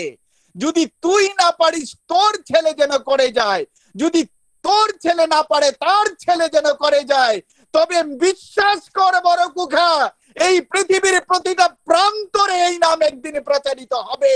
আমার মনে হয় এই corona is the blessing of this time, যে এবার আমাকে প্রুভ করে বিশ্বকে জানিয়ে দিতে হবে একমাত্র ঠাকুরকে ধরেছে তারা কোন রকম একটা অজানা ভাইরাসে আতঙ্ক হয় নাই, কারণ ভাইরাসের বাবার বাবা আমার ঘরে বসে আছে। তাই আমি জীবনের মৃত্যু নিয়ে খেলি না, ভয়ও পাই না। আমার কাছে মনে হয় প্রতিদিন সকালবেলা ঠাকুরের মতো আমি যদি আমার ইষ্টবিধির টুবলাটি 30 দিনের টুবলা কোনো সাধুকে দেই, কোন অতীত যুগের কোন মহাপুরুষের কাছে দেই, আমার জীবন এবং ঠিকুজি কেউ বদলাতে পারবে না। তাই আমি প্রতিদিন ইষ্টবিধি করি, 30 দিনের দিন তার নির্দেশিত স্থানে পাঠাই এবং সকালে সন্ধ্যা বিনতি প্রার্থনা করি। আর আমার কাছে মনে হয় আমার ঠাকুর আমার নিজের পরিবারের, আমার জেঠুকে বলেছিল আসু, যে পরিবারের মানুষ দুবেলা প্রার্থনা করে, সকালে বসে ইষ্টবিধি করে আর 30 দিনে পাঠায়, ওদের কিছু হয় না, ওদের কিছু হলে আমি দায়ী, সৎসঙ্গ দায়ী, শালা ঠাকুর দায়ী। তাই আমার কাছে মনে হয় যতদিন আমার জীবন আছে, যতদিন আমি বিধিতে আছি, ততদিন আমার কাঁধে ঠাকুর আছে। আর আমার যতদিন আমার ঠাকুর আছে, পৃথিবীর কোনো অপমৃত্যু নাই, কোনো অপশক্তি নাই, পৃথিবীর কোনো মহাকালের দুর্যোগ নাই, মহাকালের বাবার ক্ষমতা নেই এই পৃথিবী থেকে আমাকে নিয়ে যায়। আমার জীবনের শেষ দিন পর্যন্ত আমি বেঁচে থাকবো যা নির্ধারিত করি প্রভু আমাকে পাঠিয়েছে। তাই আমার কাছে মনে হয় আজকের এই অনলাইন সৎসঙ্গ পৃথিবীর অনেক বড় একটা আন্দোলন, অনেক বড় জেহাদ। আমরা জেহাদে নেমেছি। আমার কাছে মনে হয় আজকে এই সোনাপুরের দাদাদের সাথে আমার পরিচয় হতো না, কথা হতো না। একটা মাত্র জায়গায় আমরা এক, আমাদের প্রেম আছে, প্রেমী পুরুষের সন্তান আমরা। চলেন আমরা সবাই মিলে এমন একটা প্রেমের রাজ্য প্রতিষ্ঠা করি, যেখানে আমাদের কান্ডারি হবে আমার পরম পিতা, যেখানে আমাদের নির্দেশক হবে আমাদের প্রধান আচার্যদেব, যেখানে আমাদের চোখের চশমা হবে পূজনীয় বাবাইদা, পূজনীয় অবিন্দা, যেখানে আমাদের হৃৎপিণ্ডের স্পন্দন হবে আমার পরম পিতার বীজ মন্ত্র, আমার প্রতিটা শ্বাস হবে আমার বেঁচে থাকার প্রথম উচ্চারণ। তাই আমরা এমন একটা পৃথিবী বয়ে আনি, আমরা স্বপ্ন দেখি না, আমরা প্রতিজ্ঞা করি। তাই প্রতিজ্ঞা আমরা প্রথম দীক্ষার দিন বলেছিলাম, আজ থেকে তোমাকে প্রতিষ্ঠা করাই আমার জীবনের যজ্ঞ হোক। আমাদের মনে রাখতে হবে আমার প্রতিটা দিনের যজ্ঞ যেন হয় প্রভু, কেউ শোনক আর না শোনক, সুযোগ পেলেই যেন আমি বলি আমি প্রভু পেয়েছি, আমি তোমার যিশুকে পেয়েছি, তোমার আল্লাহকে পেয়েছি, তোমার বুদ্ধ পেয়েছি। তুমি একবার এসো, এসে দেখো, তুমি যিশুকে ভালোবাসো, তোমার যিশুর পথ পাবে। তুমি রসুলকে ভালোবাসো, তুমি এসো, আমার ঠাকুর তোমাকে খাঁটি মুসলমান করে দেবে। আপনারা সবাই ভালো থাকেন। দীর্ঘ সময় ধরে সৎসঙ্গ হয়েছে, আমি জানি অনেকে ক্লান্ত এবং ধৈর্যহীন। আপনারা সবাই ভালো থাকেন, ঠাকুরের কোলে থাকেন, প্রাণ হয়ে থাকেন। অফুরন্ত শ্রদ্ধা আজকের উপস্থাপককে। দাদার কথা শুনে আমার কাছে মনে হয়েছিল দাদা জীবন্ত ইষ্ট প্রাণ। মাঝে মাঝে দাদার চোখ দিয়ে পানি বেরিয়ে যায়। আর প্রলয়দাকে দেখে তো আমার কাছে হনুমান ভক্ত মানুষ মনে হয়, যে পাগলের মতো ঠাকুরের কাজ করে। আপনারা ভালো থাকেন, সুখে থাকেন, ঠাকুরের কোলে থাকেন। ঠাকুর তোমার তুমি গুলিকে ভালো রেখো। জয় গুরু। আমরা ভীষণভাবে অনুপ্রাণিত